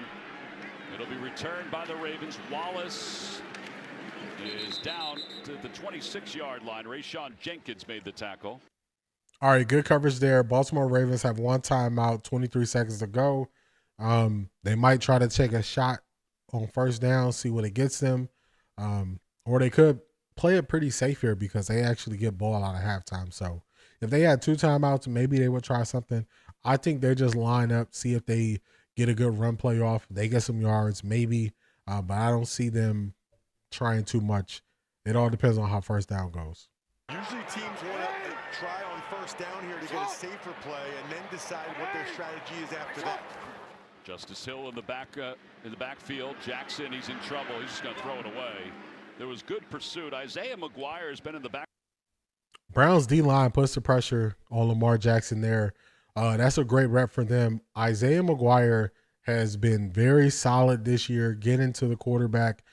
Teams are definitely going to have to start keying in on him more. Glad to see him, winning reps. That's what you want to see. You want to see your young guys winning reps, and they definitely won that rep. So 18 seconds to go. Let's see what they do here, if they attempt something deep or if they run it. And give them a chance to block a punt themselves. On second down, Jackson, Zay Flowers, and it's out of bounds. And it'll be third down. Cam Mitchell was in on the coverage. You surprised by that play call? All right, so that play call didn't make too much sense. You got 13 seconds left because at this point, if you run the ball now, you take off 4 seconds, the Browns can call a timeout, force you to punt, and see what they can get out of it. So that was an odd play call right there because the Browns could always have a potential to get the ball back. Let's see what they do here on third down. And it is going to be a run. It'll be Justice Hill who gets across the 30. Call timeout, the Browns. Timeout is called by Cleveland. Yeah. With 10 seconds left. Yeah. Harden makes the tackle. Because now the Browns forcing you to punt, you know it's going to be a punt. Lamar Jackson saying, "Why did we run the ball? Why did we run the ball that last play? That throw that pass play they called on second down made no sense because now the Browns got a chance. I mean, I don't know who got the stronger arm. Well, it got to be Joe Flacco, but he a statue. But now you get any type of return, they can throw up a Hail Mary. So that was just poor clock management to end this. That's part of the reason why Baltimore loses those close games when they had a lead. Stuff like this. Top is where they got close the last time from the right side. He almost got it. Bonds lets it go over his head, and it's going to roll to the 11-yard line. That's a heck of a punt by Stout, and that's going to be the end. Man, oh man. That's the end of the first half. Browns 3, Baltimore 10. You can tell Isaiah Bond is not a full-time return guy because that one you just return it. Brent, yeah, our defense is definitely playing top 5. They're back to that 2023 defense. They are looking good. So, I mean, you got to hold your hat on that. But this is the offense. This is the Cleveland Browns offense. And this is on Kevin Stefanski he has to make something happen. You got to make something happen. But Isaiah Bond, he had one at the 48-yard line and he roll back about 15 or 16 yards. You got to get up there. You got to catch that. He also had that one where it's the end of the half. You just return it just to see if you can break. So if you had a more natural returner in the game, they would have handled those two differently. But you know, he's in pinch duty. So, you know, we get what we get.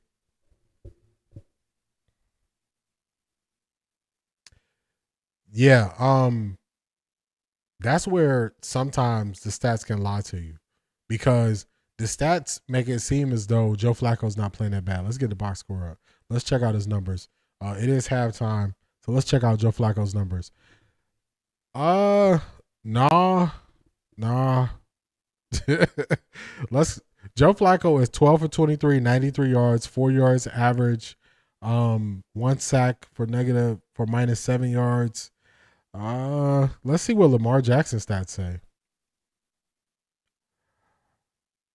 Lamar is 10 for 17, 77 yards. He's averaging 4.5 yards a pass and a touchdown, 1 sack.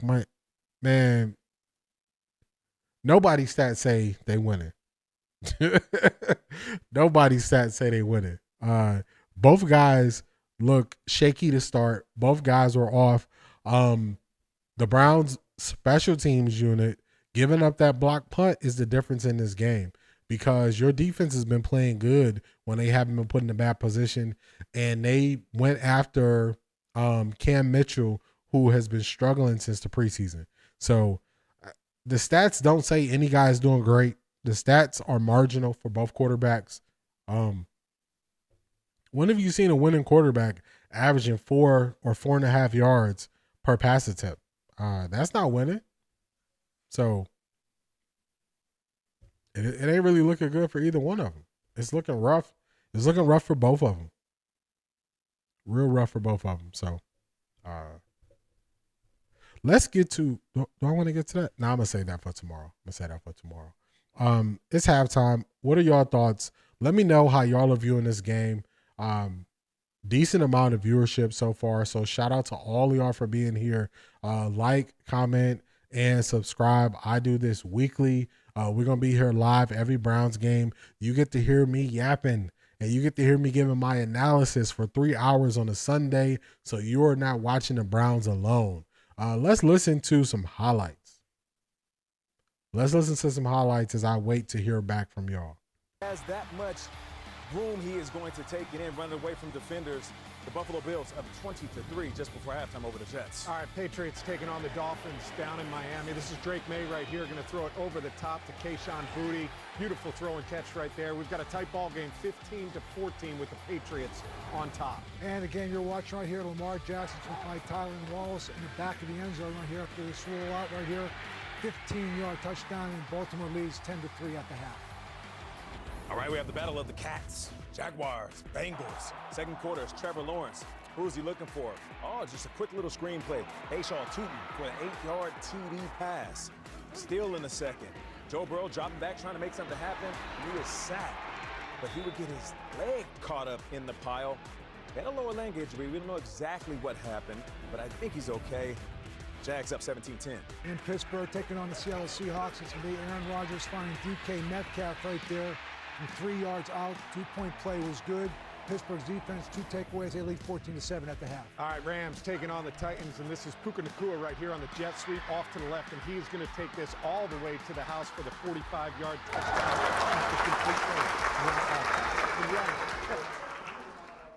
Shout out to you, Ms. Brown. I appreciate it. And thank you for being here. To his right, he is going to launch it all the way back across the field for his first touchdown pass to Alec Iomana right there. It's a tie ball game, 10-10.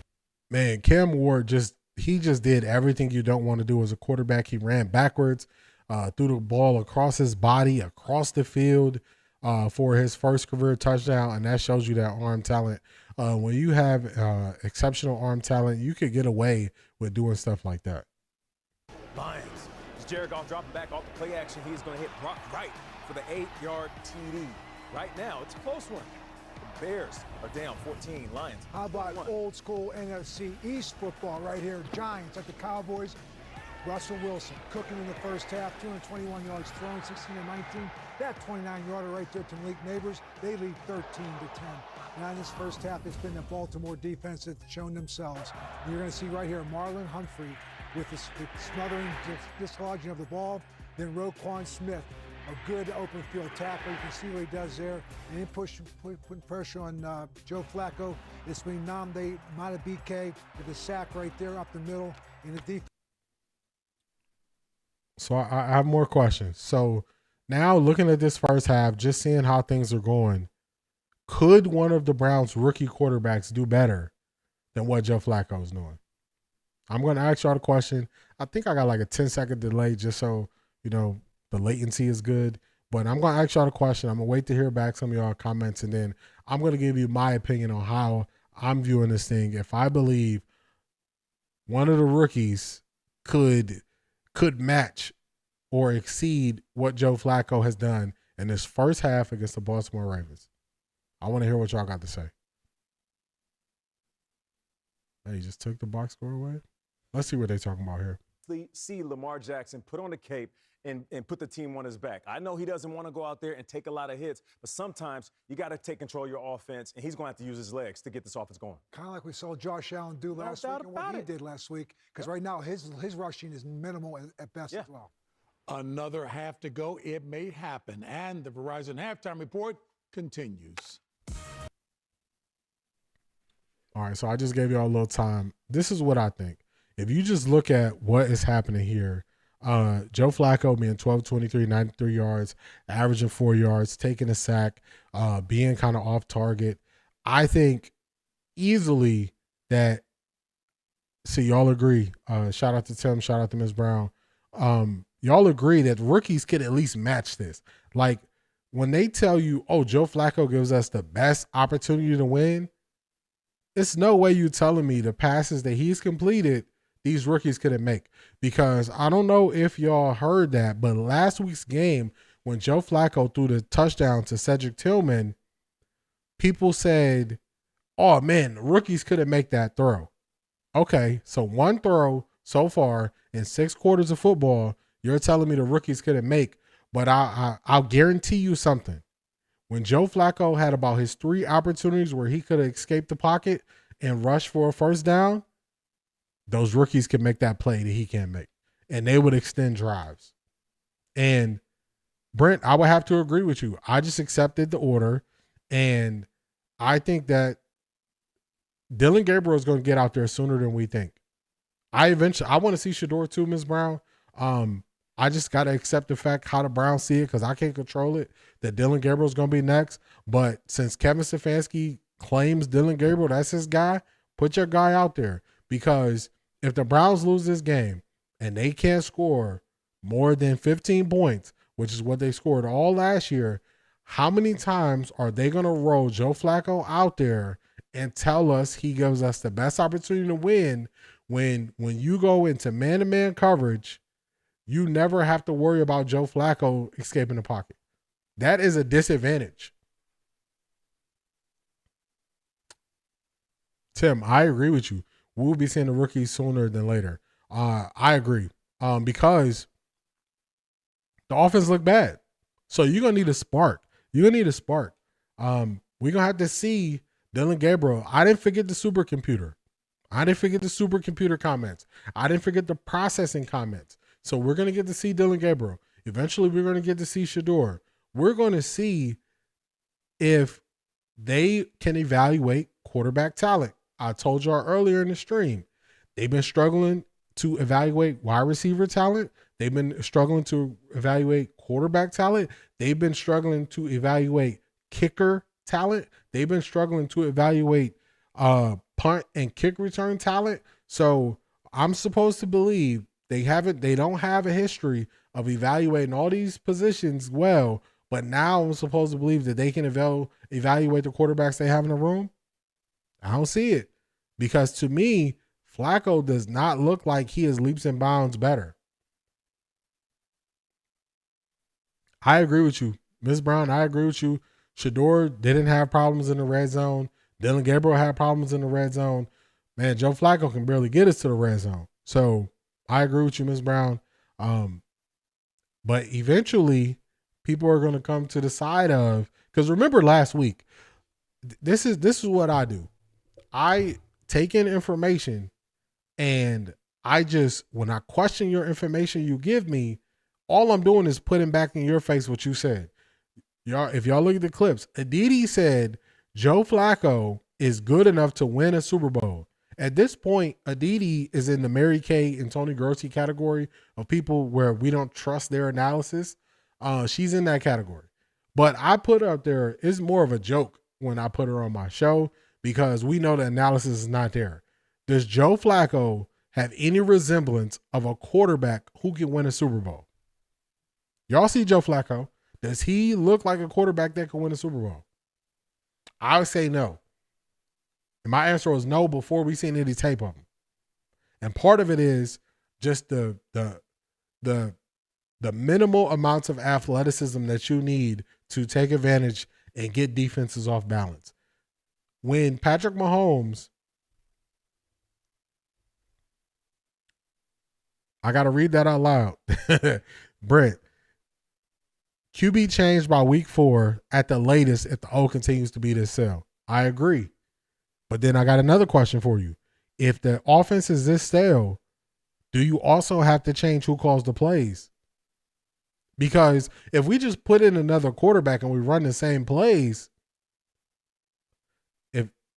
what is that going to get us? If we were behind, give them a series. See, Tim Moss, I like the way you're thinking. If it gets to the point where, if we end up in some shootouts and our gun don't work and we down 20, 30 points, I think that's an opportunity for you to sneak in live game reps for your rookies and not just saying, we got to put them in the start. Let them see the game speed. So it's going to be some decisions, because I think Kevin Stefanski's offense is pretty stale. Defense have keyed in on what he does, and a couple motions are not going to get people off of what they are seeing, and they've seen it for so many years. All these coaches that came from that same tree of offense, the thing that has kept them there. So let me read what Ms. Brown said. Didi does not know what she's talking about. I said that she was on there crying for Kenny. Like, I agree with you. I like for people to tell me who they root for. So then we can judge you based on how the people you root for do. We're getting the opening kickoff. Browns are kicking off to the Baltimore Ravens. Like I said, if you hit your wagon to Kenny Pickett, that's cool. Hit your wagon to him. But now we got to grade you based on how he does. And remember, Stefanski people always say Stefanski got 2 coaches of the year, but you know what they never bring up? Stefanski's record as a coach. You got to ask yourself why they never bring that up. All right, let's get the sound back. Baltimore Ravens coming out. They got the ball first. Let's see what the Browns defense does. Yeah, they move the ball to the 35-yard line. The Ravens with 3 straight 3-and-outs to end the first half. Their first possession here in the second half. It is Brent, I agree. I don't think Stefanski wants to give up play calling again. Zay Flowers makes a man miss. And he gets to the 46, maybe the 45. Ronnie Hickman just missed him, and he got 4 extra yards. Well, you'll see Zay Flowers right in the middle of your screen. He's going to run off. This is what he does all the time, these in-breaking routes. Man, Zay Flowers is like, I don't even know if you can call it sneaky athletic in short space, but that move he just made to make Ronnie Hickman miss was crazy. His zone. And Flowers trying to show that come on, who got the edge? Receiver. He gets the jet sweep and gets down to the 43-yard line. A gain of 3. Devin Bush makes the good job by Devin Bush and Isaiah McGuire sealing that edge right there. So making him cut back in so he didn't have the advantage anymore. 2nd and 7 for the Baltimore Ravens at the Cleveland Browns 43-yard line. And come back and run it back the other way with Todd Monken, who's just done a fantastic job here in Baltimore. Their statistics have just been crazy the last couple years, how efficient they've been on offense as Lamar changes the play here. And explosive plays, too. They've been off the charts with explosive plays. After changing the play, Lamar backpedaling. He does this so well and then finds an opening. He runs up and throws toward the end zone. Caught! Touchdown, Ravens! What a grab by the veteran DeAndre Hopkins. Man, that play is devastating because Myles Garrett beat Stanley, bull rushed him all the way back into the quarterback, and then he got chipped at the end of it. Man, looks like D-Hop held. He maintained control through the ground. That was just a great throw. The coverage was sticky there. Lamar Jackson, his accuracy was off in the first half, but that throw right there was insane. They are replaying this. I think it's going to stand. I think it's going to be a touchdown. It doesn't look like the ball moves at all as he goes through the ground. He's maintaining control of it. But Myles Garrett bull rushed Stanley. He almost had the sack. It looked like a lineman came back and helped out to give Lamar that extra time. Man, oh, man.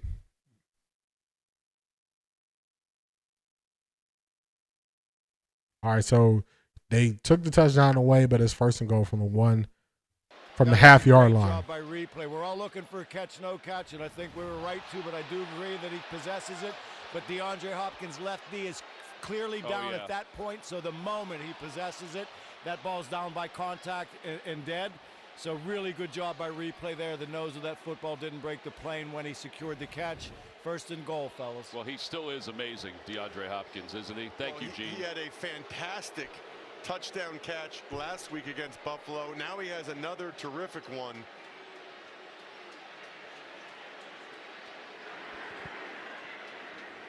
And now what is the happening? officials talking about an eligible receiver who's come in. By the way, Greg Newsome had fantastic coverage. He did. I mean, there's not much more. Yeah, it ain't nothing he could do on that play.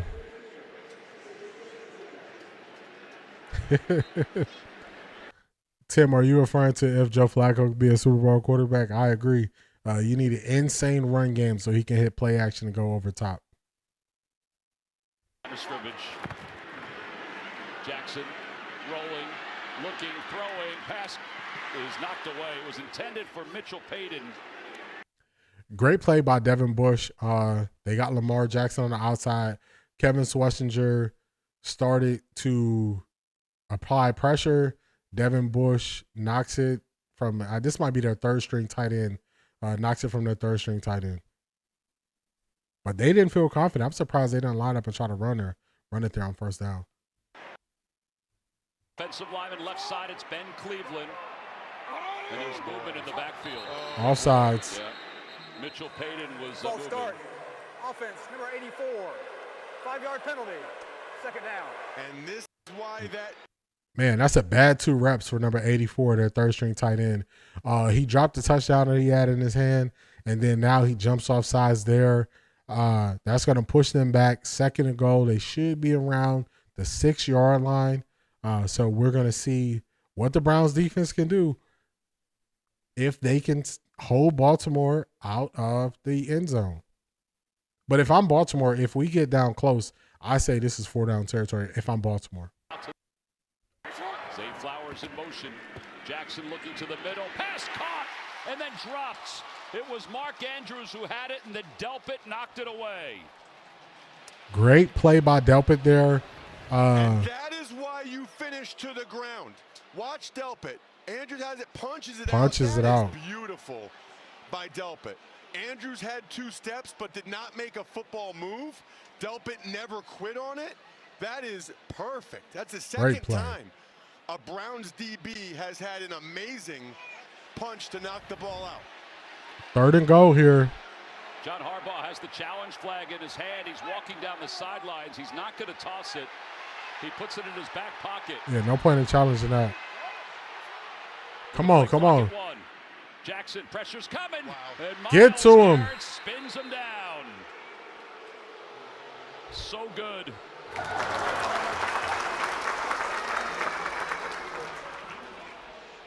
What?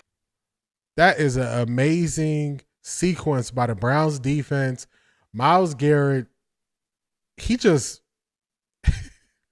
it looked like he crossed over Justice Hill, who didn't even get a hand on him, and he beats Stanley again, and he gets the sack. Myles Garrett, when you need him, he steps up. That is a big change of events. The Browns needed something like that, keeping this at a 2-score game, field goal touchdown game after Baltimore hits the field goal, making it a 10-point game versus it being a 2-touchdown game. Why they're not putting the points on the board? What just happened here? Enough to change anything. Might as well just take the points if you're the Ravens. Here's Brad Allen. Offside. Defense number 99 lined up in the neutral zone. The penalty is declined. The kick is good.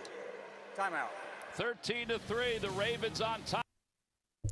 Browns defense, man, the Browns defense continue to deliver time and time again. They continue to deliver. At some point, as an offense, the offense has to deliver. It is insane. Give me a quick second, y'all. I got a delivery. I don't want to leave sitting outside. So let me take a quick break. I'll be right back.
Something more than that to help out Stanley. But look, when Garrett has him, there's nobody open.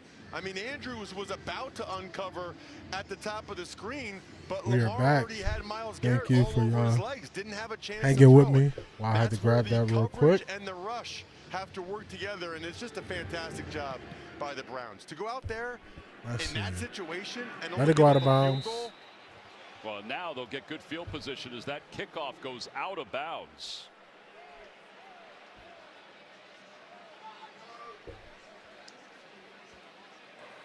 Kickoff out of bounds by the kicking team.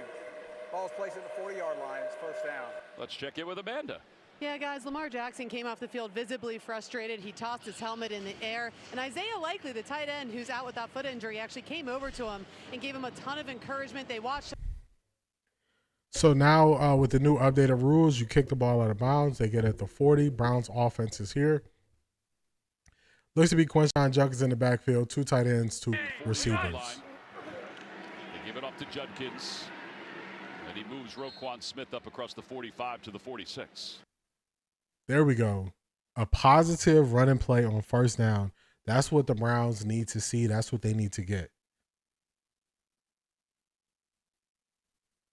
2nd and 4. 6-yard run on first down by Quinshon Judkins. It's because when you have 2 tight ends, you can move the one guy around so much. That's Fandon, number 44, the F tight end.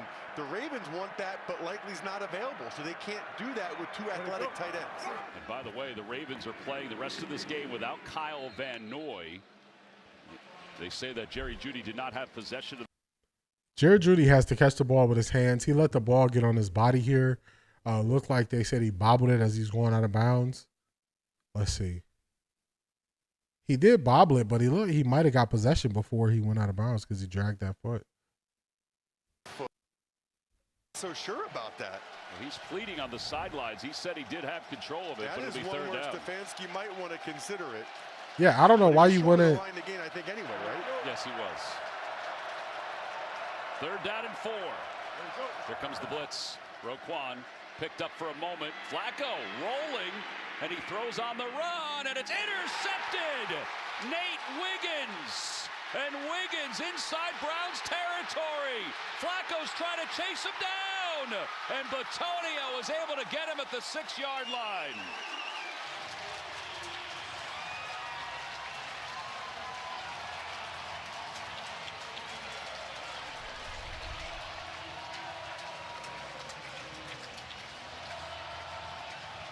It was intended for Njoku. And Wiggins, who's gotten stronger since last year, was in the right place at the right time. This is just a horrible decision and worse throw by Joe Flacco. He's 40 years old. This is his 18th year. He knows better than that. I can't believe he threw that ball.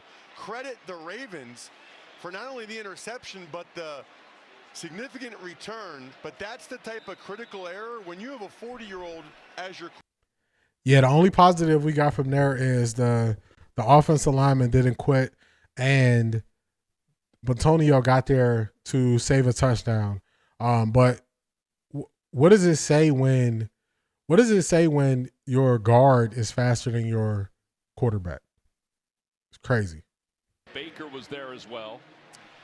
And you wonder sometimes, Tom, if he just starts to get frustrated that they haven't had more success in the passing game, that he hasn't been able to get the ball down the field. He knew it was 3rd down.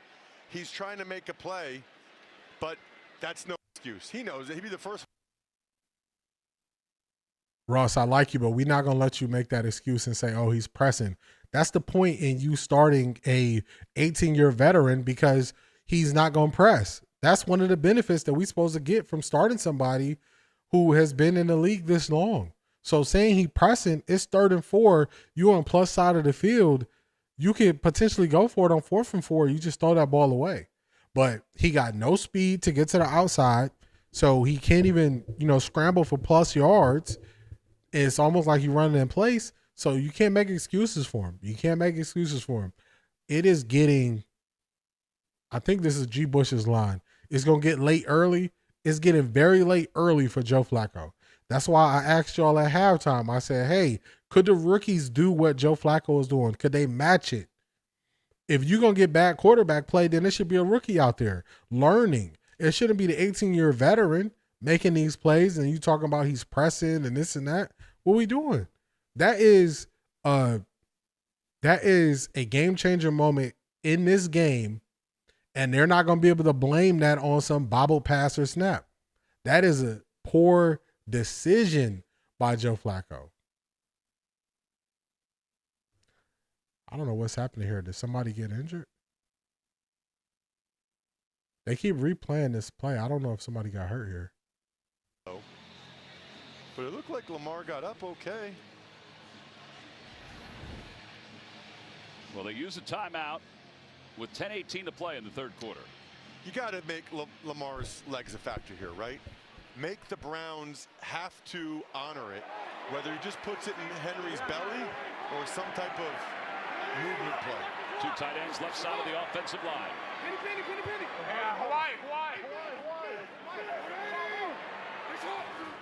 High snap handled by Lamar.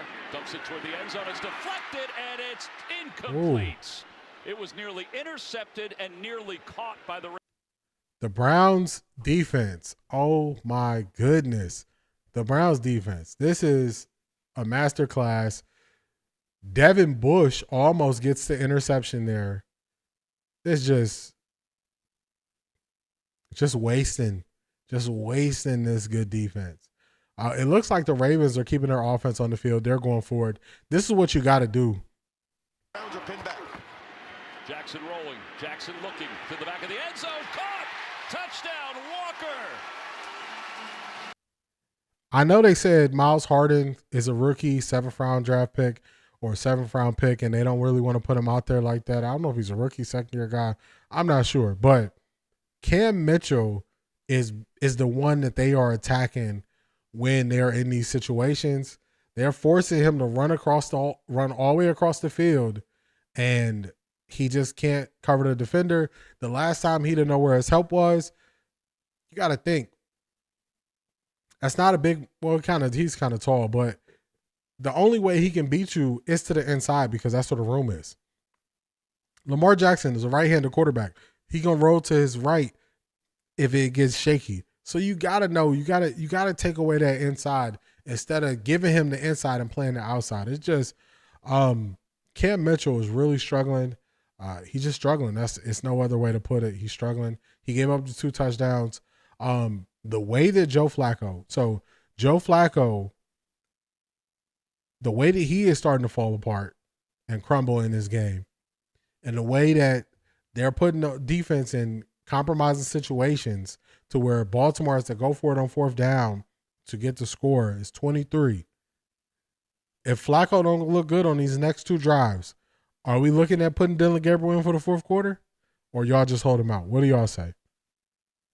Is this a time you can steal some live reps for Dylan Gabriel based on how Flacco has played?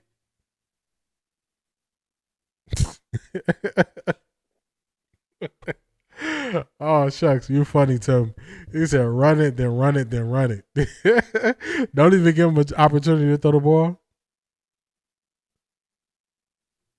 Man, oh, man.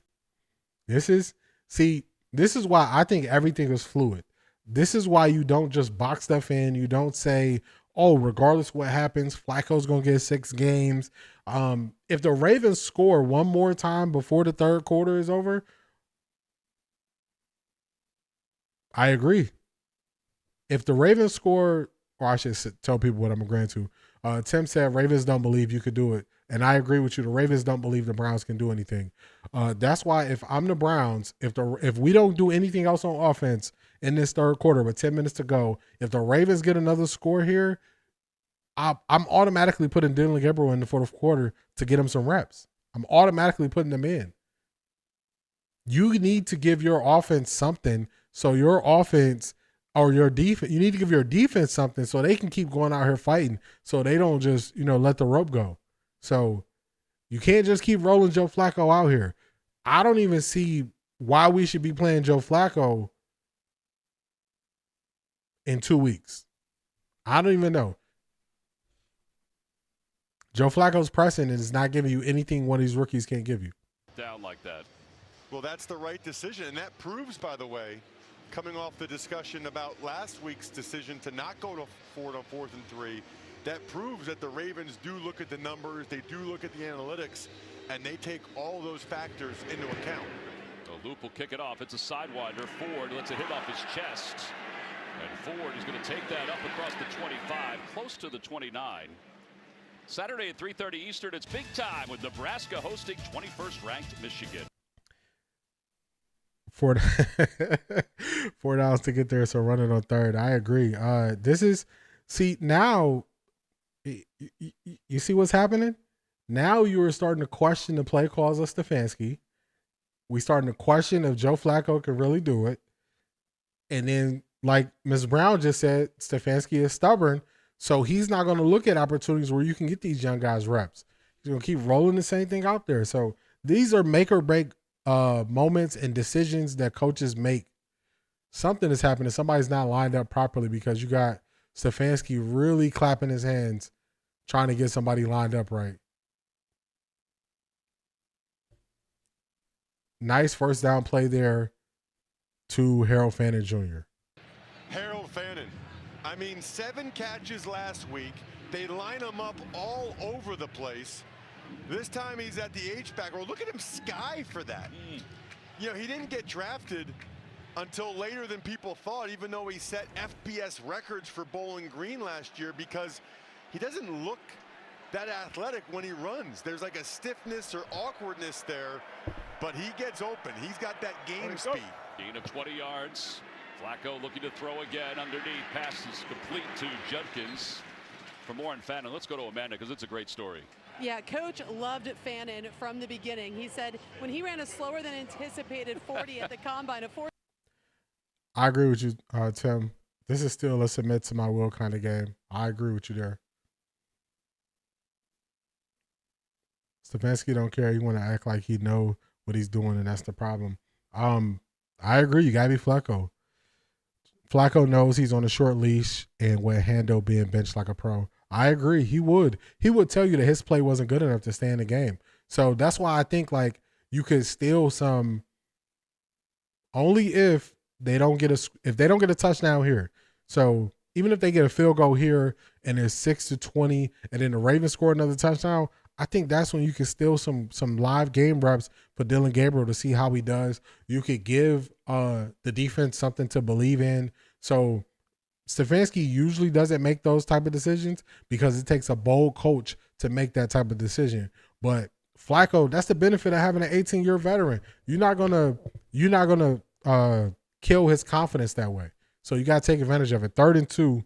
Let's see what the Browns do. Jerome Ford in the running back. They go to Ford, and he's got the first down as he spins inside the 40 to the 38. Tavius Robinson. See, 3rd and short, 3rd and manageable. They can line up and run. They can get you 2 yards. Now, Stefanski started this drive off. Play action on first down. Hard play action.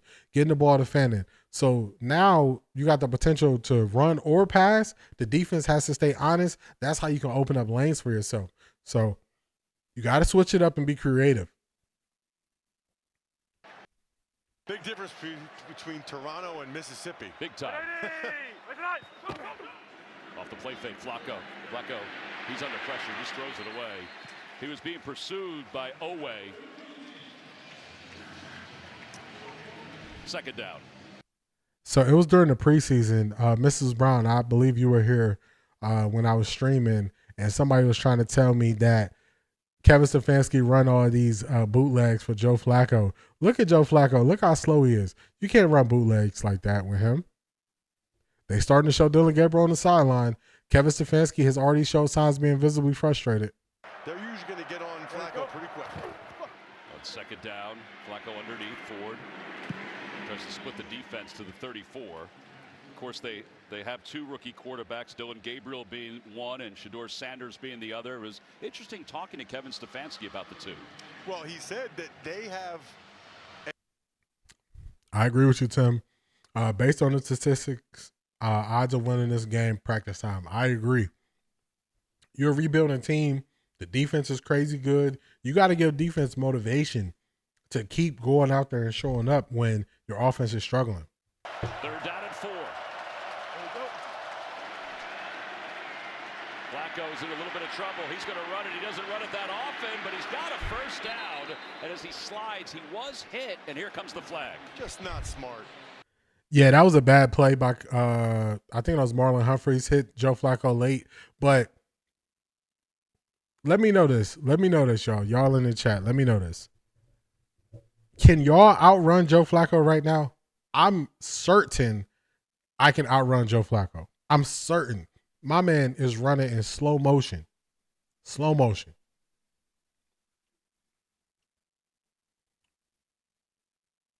I don't know why Humphreys took that hit. Joe Flacco clearly was sliding. Only plus of this is if the Browns end up scoring a touchdown, you don't pull Joe Flacco. 1st and 10, we're in the red zone. Let's see what Kevin Stefanski calls in the red zone and if we can get a touchdown here. Humphrey actually reflected this week about when Flacco. What happened? Moved the ball back to the 25-yard line. I think replay assist came in and changed the call. Interesting.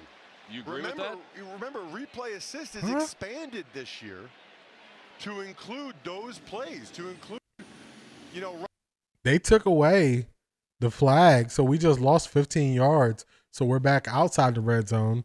Replay overturned that call, so we're at the Baltimore 25. I'm surprised. Yep. So now first down from the 25. It is not their first play in the red zone. To Ford. Ford down to the 22-yard line. It's interesting because replay assist, Tom, is supposed to only come in when it's clear and obvious. I don't know. I mean, obviously Humphrey didn't hit him in the head or neck area. I just thought it was late, but obviously they disagreed. Yeah, you talked about how you could see him giving himself up there. Yeah, and he came in with the shoulder and helmet to the chest. I'm surprised by that one. And I'm usually in favor of, letting the guys play as much as possible. 2nd down and 7. Longest drive of the day for the Browns. Flacco. Pressure's coming. Flacco with a stiff arm, and he'll just throw it away. It was Robinson who was trying to chase him down. So if you're Kevin Stefanski and the Browns, this has happened too many times today. Too many times there's nobody open. Look, Flacco has time. You'll see they're playing that coverage all back here, okay? Now watch. Right when he goes to throw it, there's nobody open. Maybe he could have gone to Judy at the top, but there was really nowhere to go with the football, and certainly Flacco doesn't want to force it again and throw another interception. And center field was wide open, too. 3rd down and 7. You still think 4 down territory? And a timeout called by the Ravens. That's their 2nd timeout. So we listening to this game. Now, I said this in the first quarter. Now they're saying it on the broadcast. Man, there's nobody open because of the routes. The routes are not continuous routes. The routes are you go to a spot and he's looking for you. The Browns, so I streamed on Wednesday and I was going over the separation. The Browns separation is below league average. So they're not getting separation. So if you don't have guys who can consistently beat a one-on-one, multiple guys, you got to get very creative with how you call plays. So it's just so many things working against them for their ability to have success. Yeah, it's a great atmosphere here at M&T Bank Stadium. A lot of alums have come back for the 30th anniversary. On 3rd down, Flacco underneath. Fannon's got it. He's hit. He's short of the first down. Kyle Hamilton makes the tackle. You still feel good about kicking a field goal or trying one? I do. It's 4th and 2, so that makes it a little bit closer. Wouldn't be shocked on either way. I don't know why Kevin Stefanski is so frustrated. He's visibly frustrated a lot on the sidelines here. It looks like they're saying he didn't complete the catch, so they're calling that back 4th and 7. So now we got to kick it.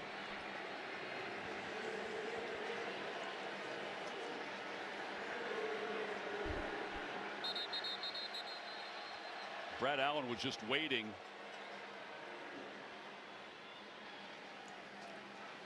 Stefanski threw the challenge flag. He did throw the challenge flag on the far side of the field. I watched him put it back in his pocket. I thought he was done with it, but then they decide to take a look at it. Well, you don't throw the Cleveland challenge flag. is challenging the ruling on the field of an incomplete pass. We'll review the play. Kyle Hamilton came flying again. He's Had it there. he's laying on Step the away. ground. Well, they take a look at it. We'll be back. All right, so this looks like a smart challenge here. Harold Fanta was laying on his back before the ball got stripped away, and so we got replay assist where they can come in and they could take away the late hit that was called on Humphrey, but replay assist, they couldn't come in and review that they overturned it. I just don't understand. Like, that was more obvious than the replay assist for the late hit on Humphrey. It's crazy. I think Kevin Stefanski wants to go for it here. I know that people in the media have said that Kevin Stefanski's job is safe. Andrew Berry's job is safe. I don't believe they believe that. And the reason why I don't believe that is because this is the most visibly frustrated we have seen Kevin Stefanski on the sidelines. It was one time before this I really saw Kevin Stefanski visibly frustrated, and that was when we had Jameis and we were going against the Baltimore Ravens.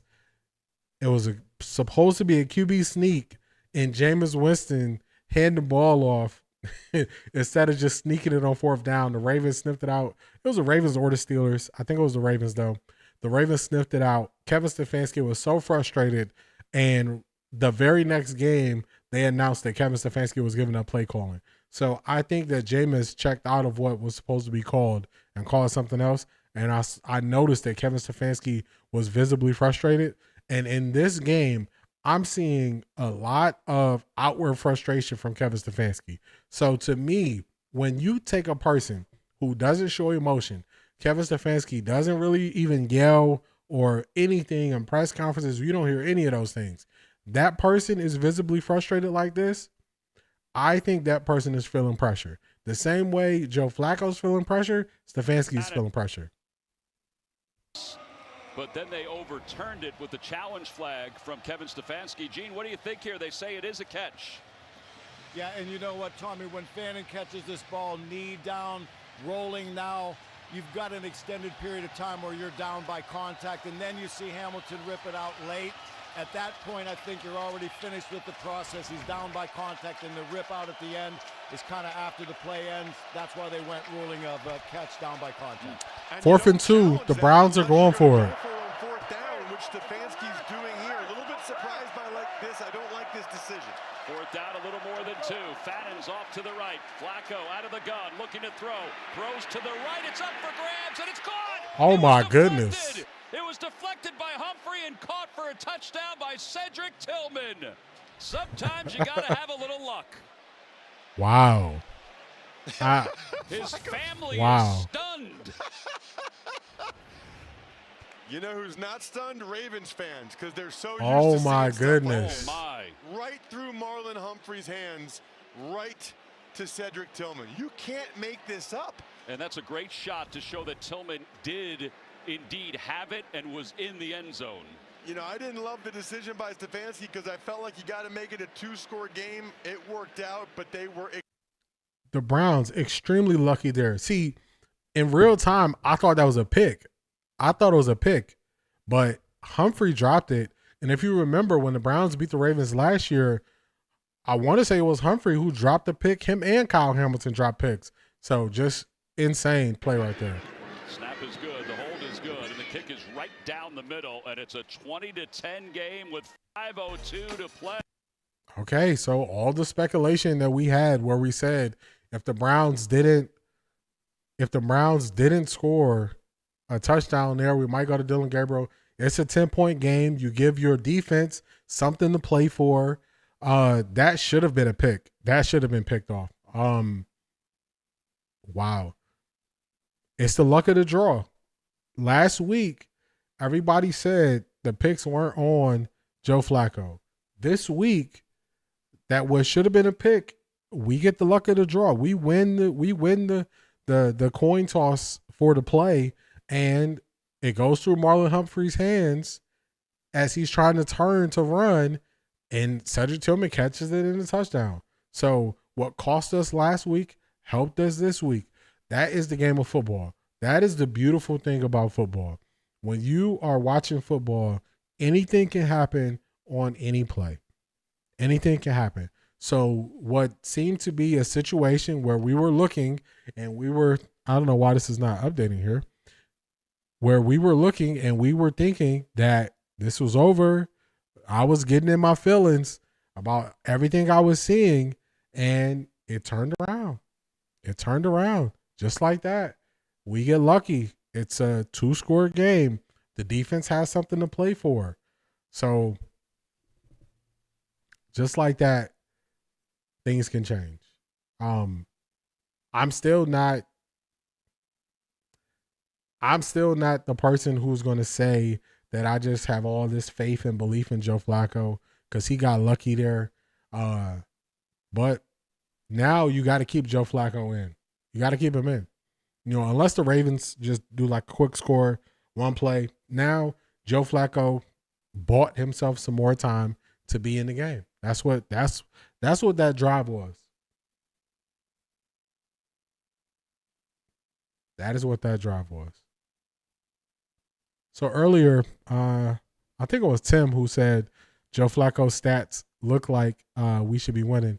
Let's check out Flacco's stats now. We got the sound back. In my office or Ross's office, there's always a lot of things to clean up. So we're going to bring Gene's territory in to kind of clean up some of those plays on the last drive. 17 for 32, 145 yards. 4.5-yard average, a touchdown, and an interception. When Flacco does go into slide, now difference from college and the NFL, he's live until a body part puts him down, either his butt or a leg or something like that. So he gets all of that yardage. It's not when his slide starts. And reviewing that and lifting that, they ruled that Flacco was hit in the head neck area because he's defenseless and down. They can review that. And after looking at it, they see Humphrey did not contact Flacco to the head neck area. So replay does get involved there, remove that foul, and that's why we had the replacement of the ball where it was, fellas.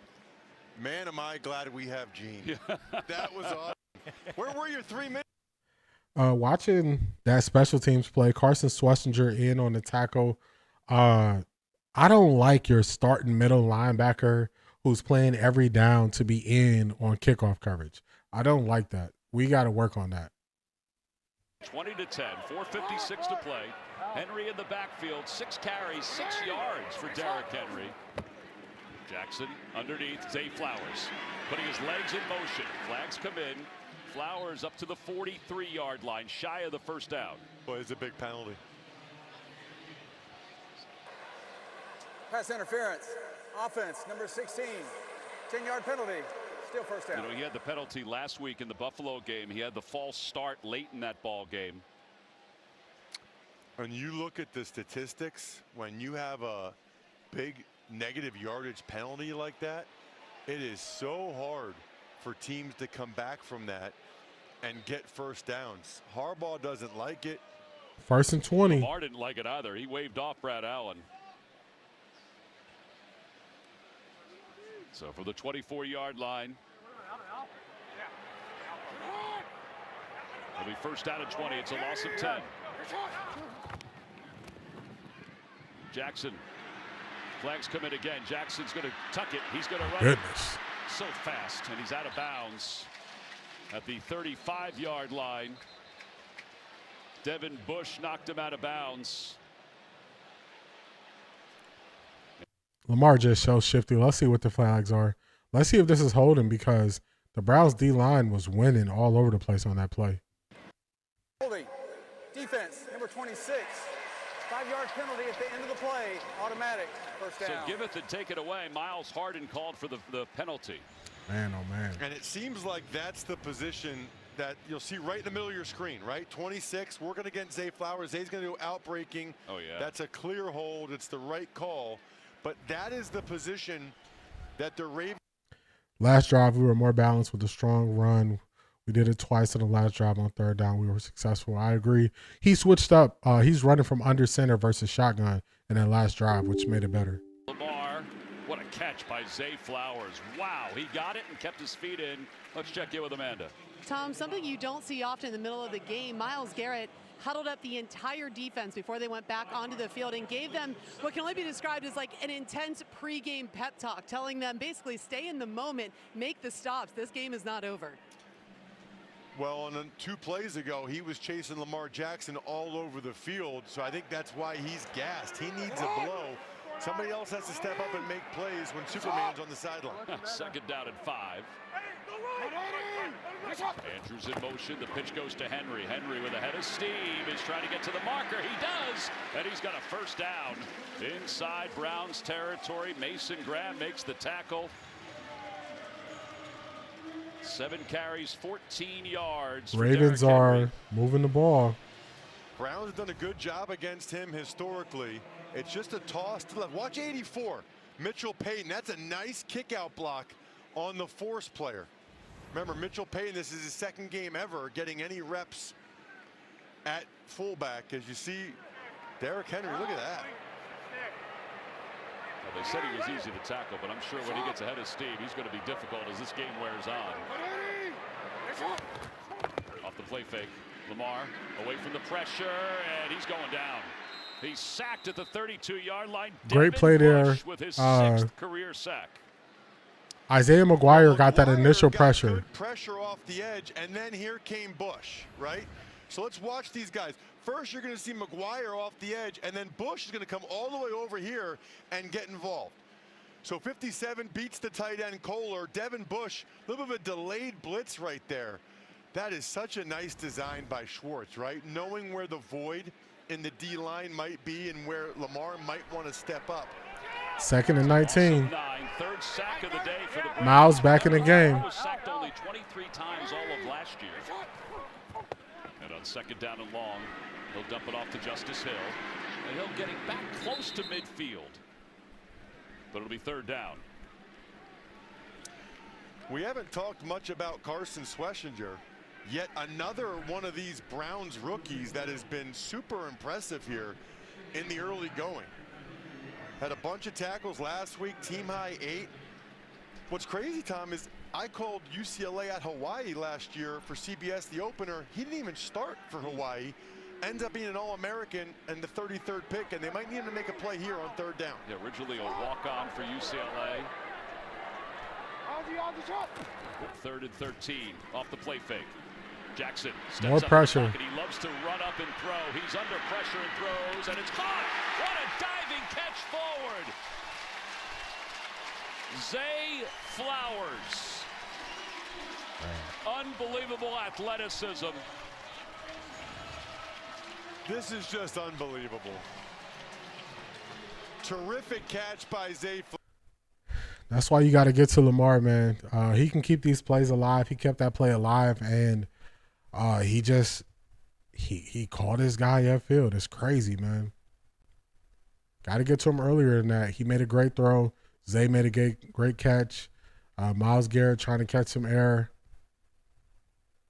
These are these tough drives when going against Baltimore.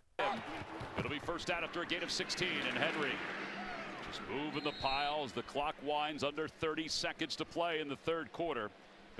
Hopefully they just let this thing run out to the 4th quarter so the Browns can catch their breath. Miles looking super gassed. Man, he's been chasing behind Lamar all day. This is why paying your defense back early, because when they're doing this and Myles Garrett down on one knee, like, you got to pay them back early. You got to pay them back with longer sustained drives so they can catch their breath, especially with chasing Lamar Jackson around. So we take it to the 4th quarter. We're in the 4th quarter now. Baltimore 20, Cleveland Browns 10. We got to do a little bit better if we want to sneak and steal this game. We need to force a turnover. And that's a big ask because, I mean, the D-line is getting pressure. Lamar is extending plays. And, you can't ask your cornerbacks to cover guys for, 8 seconds. Like, man, nobody can do that. So One guy's name we haven't heard all day is Denzel Ward. I don't even know if they've thrown Denzel Ward's way. I know they are making sure they get Zay Flowers on Cam Mitchell. They're targeting him. They're targeting Harden. So Greg Newsome, he's gave up some passes on scramble drills, but his coverage has been there. So it hasn't like, he's just getting beat. Guys are just doing good, but you can't give Lamar that much time. You cannot give him that much time.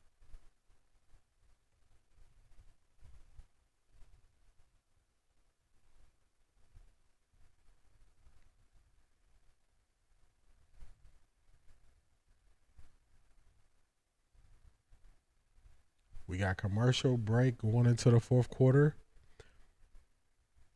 It's funny because based on what the Browns actually did, we had to change how we viewed. If the Browns should look to get Dylan Gabriel in there. The Browns squeaked out some luck and got that touchdown. So now you stay with Joe Flacco, but the clock is still running where you can't keep buying Joe Flacco more time to play more games.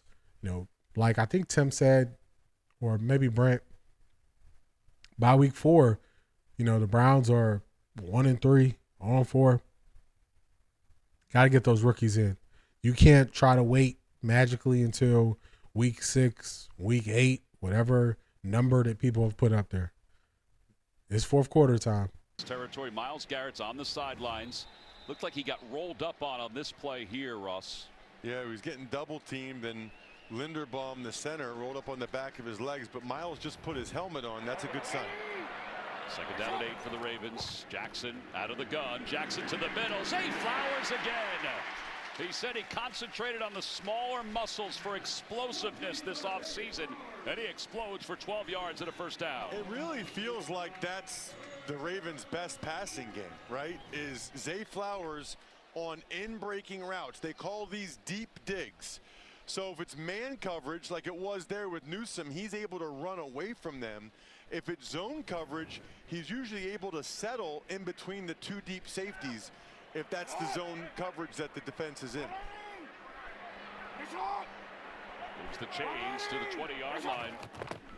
The pitch to Henry, and Henry stumbles his way inside the 15 of the 14. Let's check in with Adam Schott in New York. Tom, I want you to take a look at this. This is the craziest thing so far I've seen today, and your audience will absolutely appreciate it. This is a touchdown for Seattle. George Halani, 24-14 Seahawks. Pittsburgh's in a pickle. Tom, back to you. Wow, that was Hey, really what interesting was to see that? how that transpired. That's one thing all Ravens and Browns fans can agree on. They don't like each other very much, but I think they might dislike the Steelers. Dan Marshall, that's what I'm advocating for. I'm advocating for getting them in sooner rather than later. There is a flag down. Delpit is the one who got his hand on it. I thought that was a designed run. I did too. I'm surprised Lamar even had the chance to throw it and that the tight ends leaked out. I agree, Brent. You definitely want to see what you have. That's Stefanski what to do here. Pass interference. Offense number 89. The penalty is third down. So they'll decline the penalty. It'll be third down. This is another one of those situations where if they don't get it here, depending on how many yards they get, it's decision time again for Harbaugh, right? Because you're up by 10, you're up by 2 scores. Yeah, why wouldn't you take that? Game.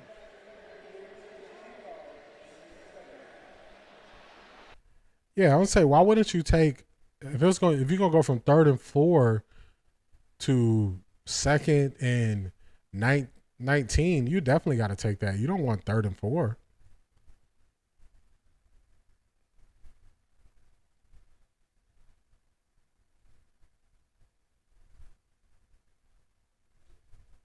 On 3rd and 4, where you can pick up the 5 yards to get the first down, especially in this Ravens offense. Right, particularly with Lamar being as talented as he is.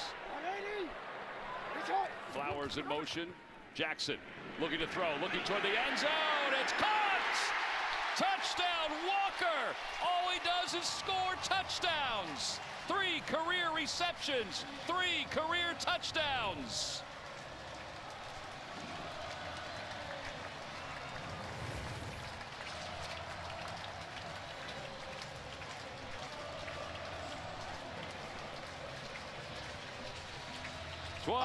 to 10. Yeah, sorry, Tom. I told you, just throw the ball more to him, right? I mean, look at him right here. He's in the slot. He's going to do a slot fade, okay? Watch this. Working against the nickelback who has inside leverage, that's a bust. You can't have inside leverage if that was Harden. But Mitchell and Harden are our nickel corners are getting torched. They gave up every touchdown has been on our nickel corners. Yeah, that's 26. That's Miles Harden. Our nickel corner is getting touched. Yeah, Tim, I agree with you. Fourth quarter, you down 17. Joe Flacco's not looking good. He potentially could have had an interception. Aggressive coach. What's going on, Beast? Shout out to you, man.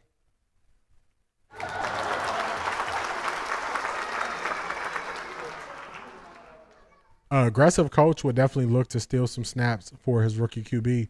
Man, they are really it's crazy because with the pass rush that we have with Denzel Ward and with Greg Newsome, they're so good in man coverage that you just don't want to go zone crazy.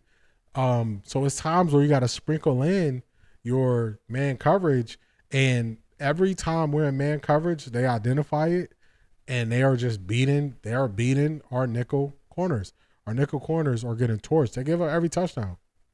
Cam Mitchell gave up 2 touchdowns. And Cam Mitchell gave up 2 touchdowns.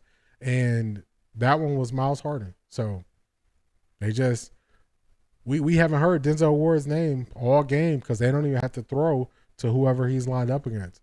Because you can beat the nickel so bad. They are destroying our nickel corners.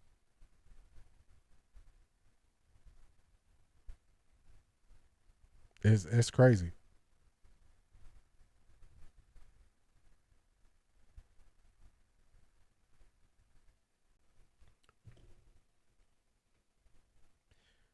I don't think you can play Joe Flacco more past game 4. I mean, if I was Kevin Stefanski, I would be putting Dylan Gabriel in to start when we got ball in fourth quarter. I mean, right now, I would be putting Dylan Gabriel in right now. Joe Flacco has played bad enough that you want to start seeing what you got in these rookies. So me personally, I would start playing Dylan right now on this drive. What I think Kevin Stefanski is going to do is just ride out with Joe Flacco. He's going to ride out. But me, if this is any other team, they are benching the quarterback that played like Joe Flacco played today, especially knowing the circumstances of the situation. Here in Baltimore for the first time, and the Browns down 17 with the football. An impressive toss and touchdown for the Ravens that made it a 17-point game. Watch this design, okay? You'll see Zay Flowers coming in motion, and Hayden is with him. The safety's in the middle of the field, so they have to switch routes. When he runs the 7 route, there's nobody there, right? That's a flag route. Watch. Now the youngster has him, but there's no help over there. That's the second time. That's a coverage bust. Now give Monken credit for bringing Zay Flowers in motion like that, but Miles Harden played that like he had outside help. His only help was inside. They've given up 2 touchdowns like that now. And now here in the fourth quarter, let's see what the Ravens defense can do against the Browns and Joe Flacco as Judkins is wrapped up by Marlon Humphrey. I don't think you could classify that as a coverage bust because he just didn't have any help out there.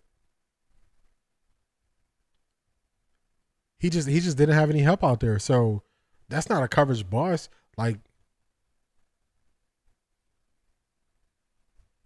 Stefanski coaches like he does press conference, predictable, repetitive. I agree. Man miss. He made Wiggins miss. That's what you want to do. You go 5 wide, you put Dylan Sampson in as a receiver because you know he can catch the ball well. Finn's just got a nice punt return for 6. Man, it's crazy. The Browns just are not good at finding good return guys. They got Jerome Ford back there. They just it's a mess, man. And then I wanted Gage to make the roster over Thrash, because then we would have a backup kick and punt returner. And Fannin goes in motion. Flacco's in trouble, and they dump it off. This holding that's going to be called against the Browns. Judkins makes the catch underneath. Yeah, that's going to be a hold on DeJuan Jones. DeJuan Jones had the grab, so yeah, he had the hold because he got beat right away. So DeJuan Jones is out. So now it's KT Levinston going against Owe. Wait, DeJuan Jones is out? When did he go out? That's 72. Oh, he got beat right away. Where's DeJuan Jones at? He didn't want Flacco to get hit, but now that puts the Browns against the chains again. It'll be 1st and 20. Owe, who said after last week, he said our intensity level dropped by 15 in the 4th quarter. We took our foot off the gas and we became complacent. We can't do that this week. In the loss to the Bills. Play clock down to 1. Flacco just gets it off. Flacco off the play fake underneath. Judkins again.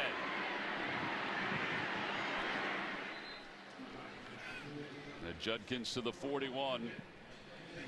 We talk about those blown second half leads, 4th quarter. Most losses. Burrow was out with a toe injury. I saw him laying on the ground when they were showing the halftime highlights. I saw him laying on the ground, but it said it looked like he was going to be back. Man, that's tough. You know, Cincinnati, man, their backup can play 1 or 2 games, but that's about it. Anything past that, Cincinnati's a wrap.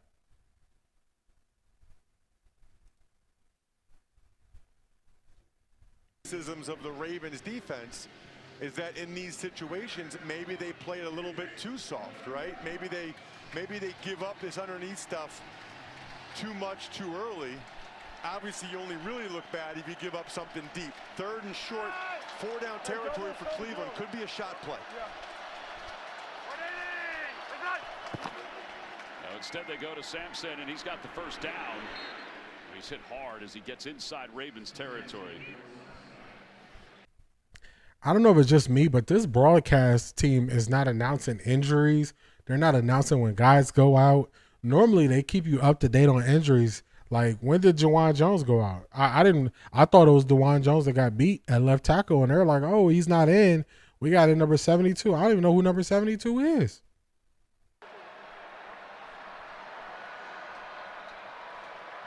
Under 10 minutes, the Ravens showing blitz. Flacco just throws it up, and he's throwing it out of bounds. Let's go to Adam Shine in New York. Tom, I have another special teams touchdown for you, and take a look at this. Malik Washington, 74 yards. He's still going, takes it to the house. Dolphins have the lead 27-23. Tom, back to you. Tim, that's the one you were just talking about. They just showed it there. Also, Joe Flacco is not identifying when they are blitzing. They are blitzing off his blind side, and he is not identifying it. Here, and Levinston went out after he had a missed assignment to play before. So on 2nd down, Flacco throws to his left, has Judy, and Judy sidesteps the sidelines and gets out of. Now DeJuan Jones is back in the game. He was back in on that play. I'm not understanding what is happening here. Are they just rotating in left tackles? Was he hurt?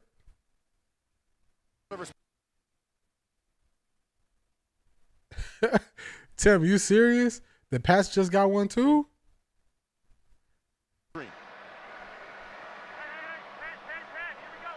Roquan's going to pull back. He may go again. Here he comes. Roquan Smith. Flacco looking toward the sidelines, and it's incomplete. He tried to get it to Judy. Boy, Shiner is busy in New York. Tom McCarthy, you can't make this up. Ensuing kickoff. Antonio Gibson. Still going. Still going. Still going. 90 yards to the house. Patriots back on top. Man, that's crazy. That's the one you just called out, Tim. They just showed it. That is crazy. And the returns they had, they easily should have been tackled. 75% returns last week. Ford looping pass, and he's out of bounds inside the 35. Malachi Starks and Teddy Buchanan make the tackle.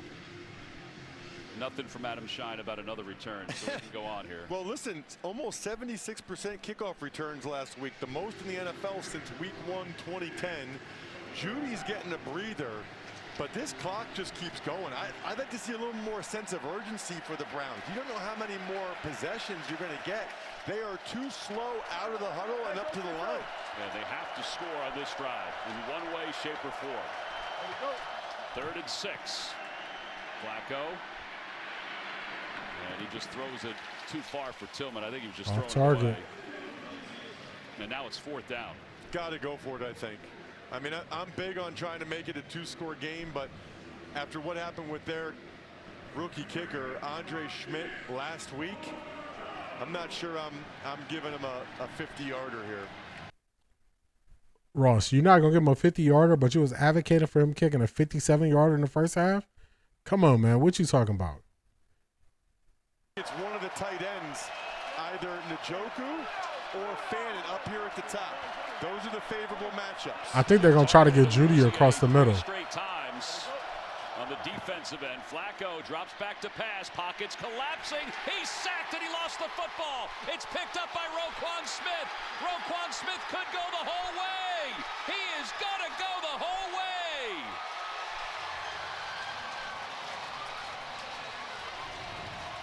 Touchdown Ravens.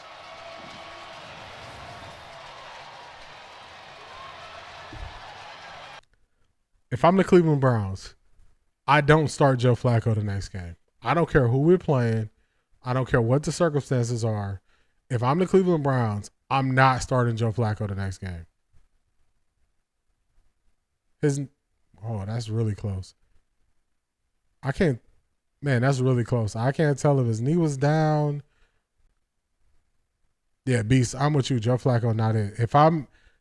It doesn't matter the circumstances. If I'm the Browns, you cannot tell me that this is the best we have at quarterback. It's no way you can tell me that. If they get out there and say, Joe Flacco, at some point this week in a press conference, Kevin Stefanski says Joe Flacco is the best we have at quarterback, I just can't believe you. I don't know what happened. I don't know if his knee hit, but it looked like he just let the ball go like, man, it's your ball. Like, you can't keep running Joe Flacco out there. You cannot do it. This is very bad. It looks cute that we got 10, but you got to remember Humphrey had that interception when we went for it. So this is you cannot keep running him out here, man. And people said, oh, Joe Flacco, he's going to turn into a pumpkin. Man, he turned into a pumpkin in 1 week. 1 week. He looks bad today. He looks real bad.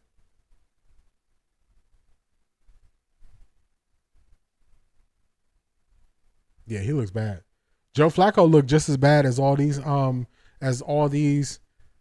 quarterbacks in college that they said we're gonna draft. So this is a good time.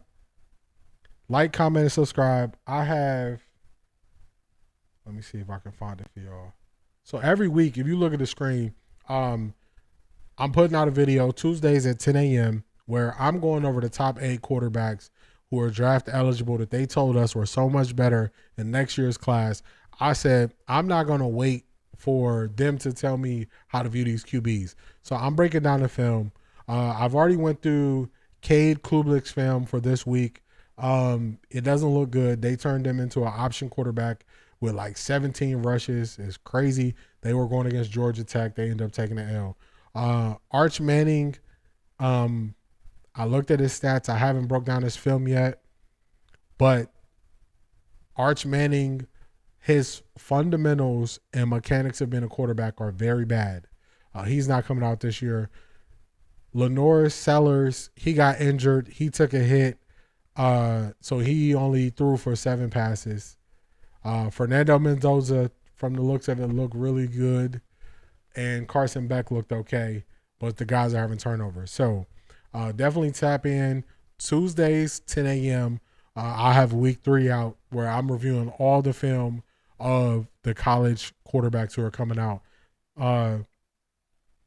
Arch Manning, the thing I said this after week 1, I was so surprised that his mechanics were so bad. They upheld it. It was a touchdown.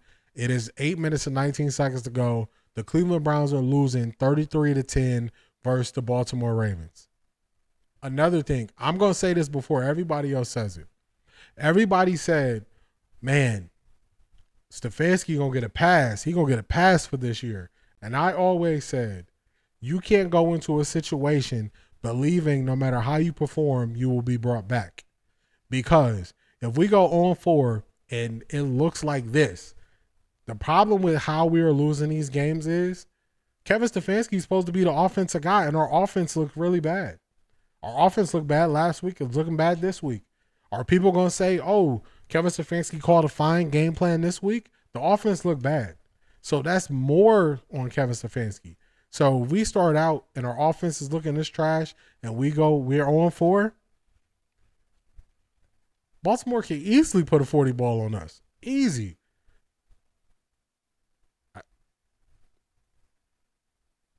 All right, everybody, y'all coming to my side. You seeing it. Beast, they can easily put a 40 ball on us. The way that Flacco's turned the ball over. Ms. Brown, Stefanski is the problem. His offense looks like we're watching offense from 3 years ago. And in some cases, 5 years ago. Brent, that Ivy League analytics front office needs to go. Deepa Desta too.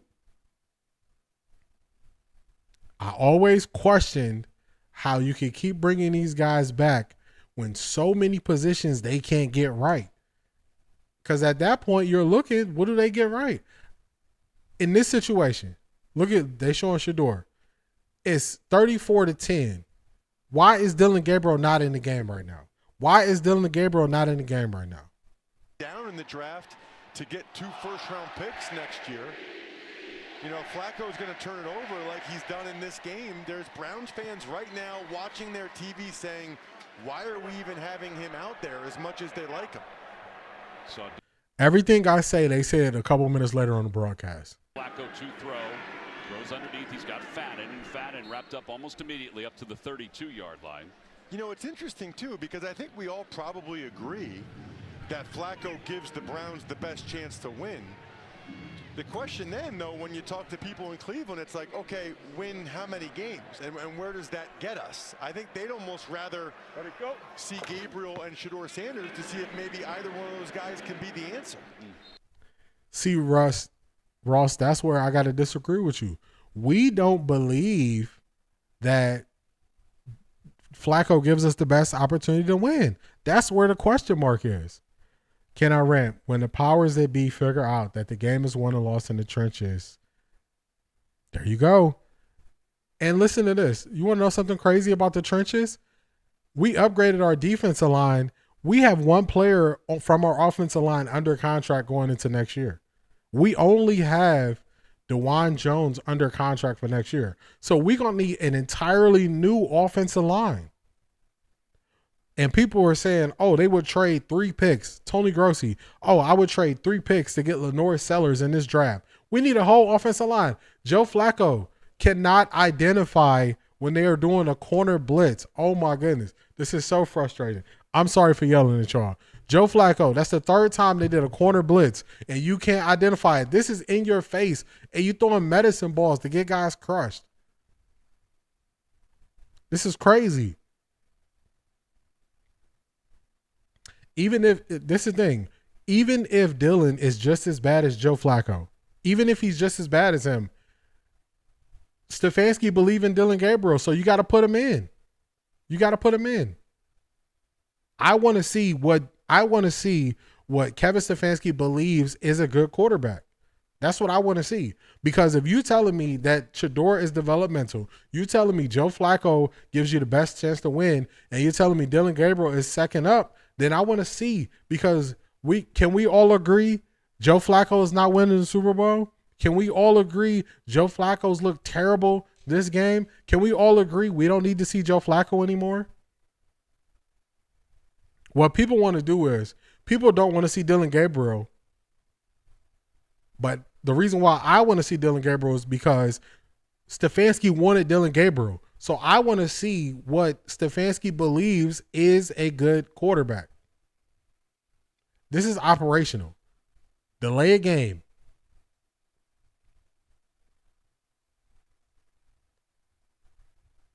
Yeah, the college QBs don't look good.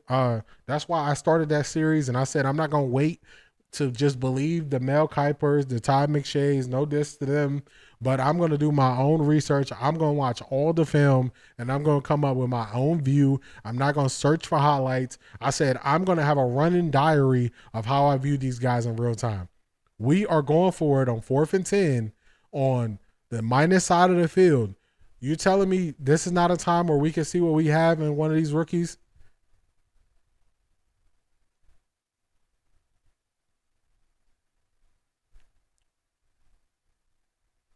It's crazy.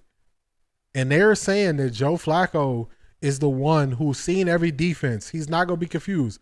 Joe Flacco can't identify a cornerback blitz. He can't see it. Beast, you was telling me about DJ Lagway. I wasn't gonna bring it up. I wasn't gonna bring it up, but it was bad. It was very bad. It was very bad. I wasn't gonna bring up DJ. Y'all was telling me, y'all like, hey, I said he not draft eligible, but I still been keeping an eye on him. I haven't broken down all the film on that LSU Florida game yet because I got to go through all the offensive snaps for Garrett Nussmeier. But DJ Lagway throwing them 5 picks, I think at that point he needs to get more reps. He needs to watch more film.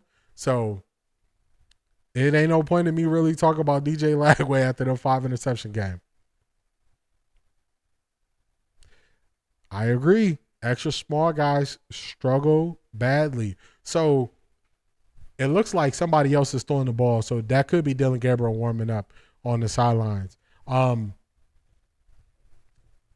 Stefanski told us we don't see any issues with Dylan Gabriel's size on film. That's what Kevin Stefanski told us. So when they're telling us these things, we hear you, but now we got to see it when they come in the game. I don't know what that was. That got to be pass interference on somebody. I don't know what that was.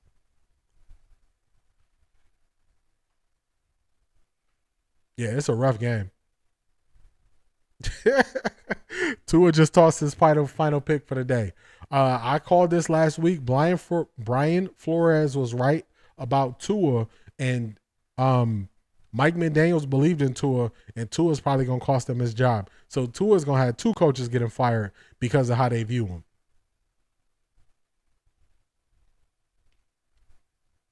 Stefanski thought Flacco was the man. So when we looking at this stuff, see, I'm past the point where it's, I believe Shedeur is better than Dylan Gabriel. I'm past that point because if Stefanski believe in Dylan Gabriel, we're not just grading Stefanski on how Dylan Gabriel plays. We're grading Stefanski on him picking Dylan Gabriel and saying that's the guy I want. So it's multiple tests here, and it's time for us to get some answers to these questions early. And it's because of Joe Flacco. So we thought that Joe Flacco was going to be a lot better than he was, but based on what he's doing and what he's showing, oh my goodness. Oh my goodness.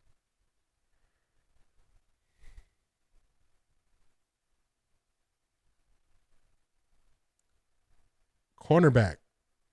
Man, these corners, Cam Mitchell is getting fried.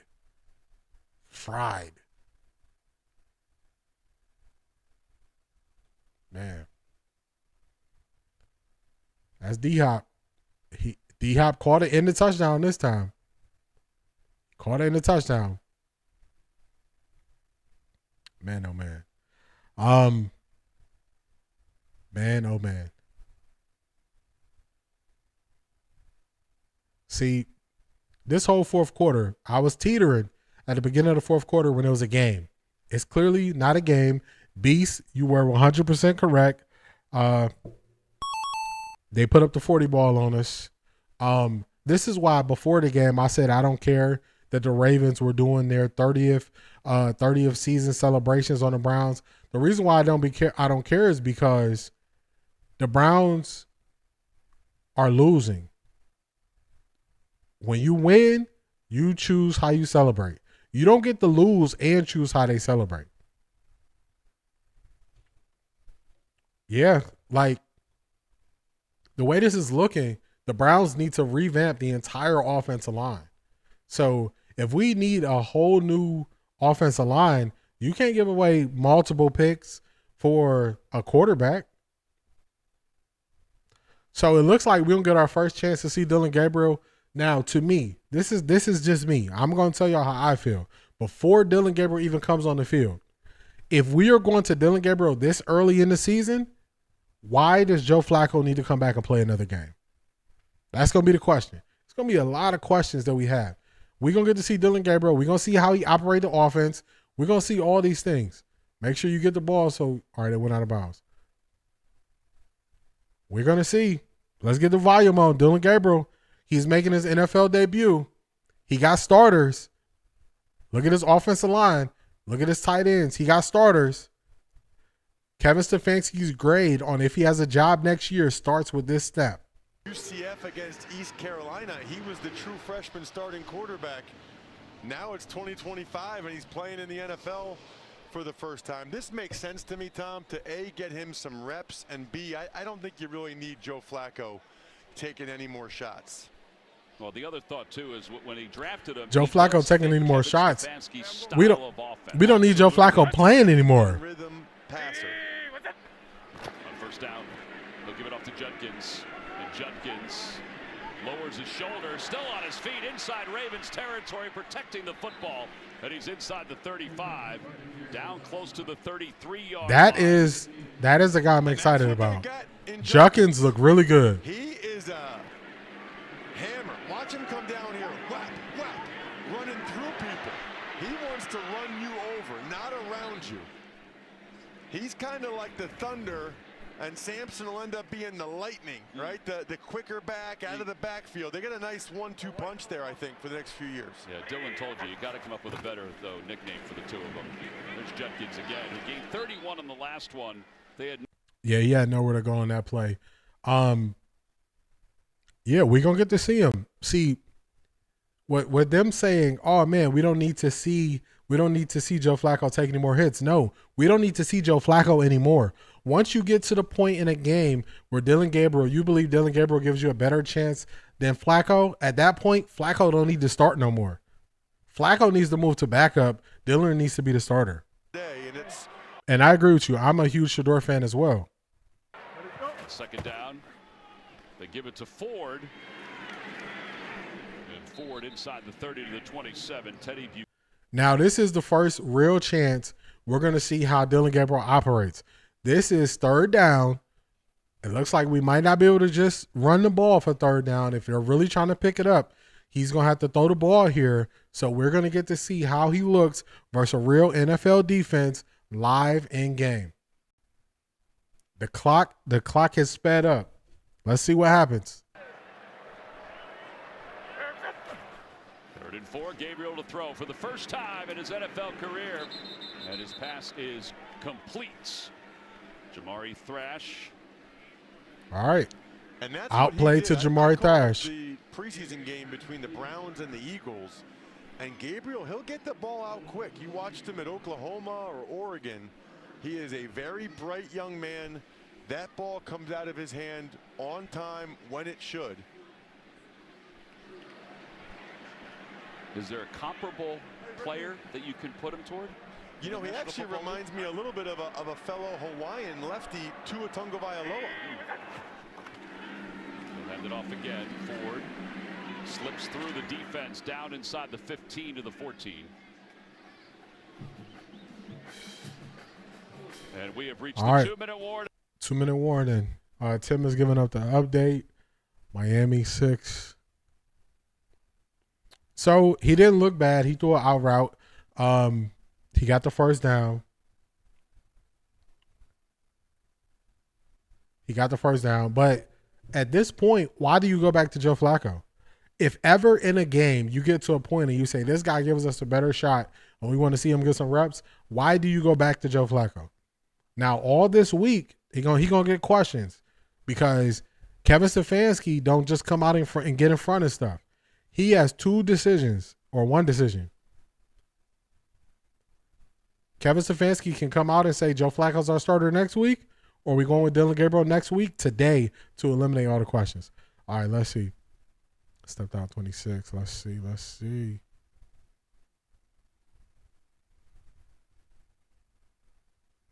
I don't need this Browns depth chart up no more.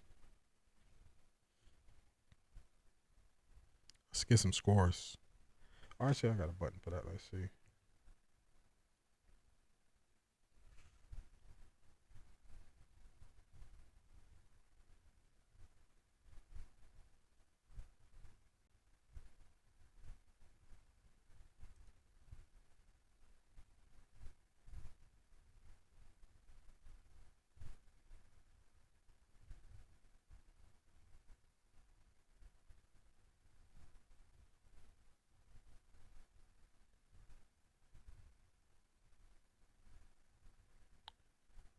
Pause this sound and give us my sound out here.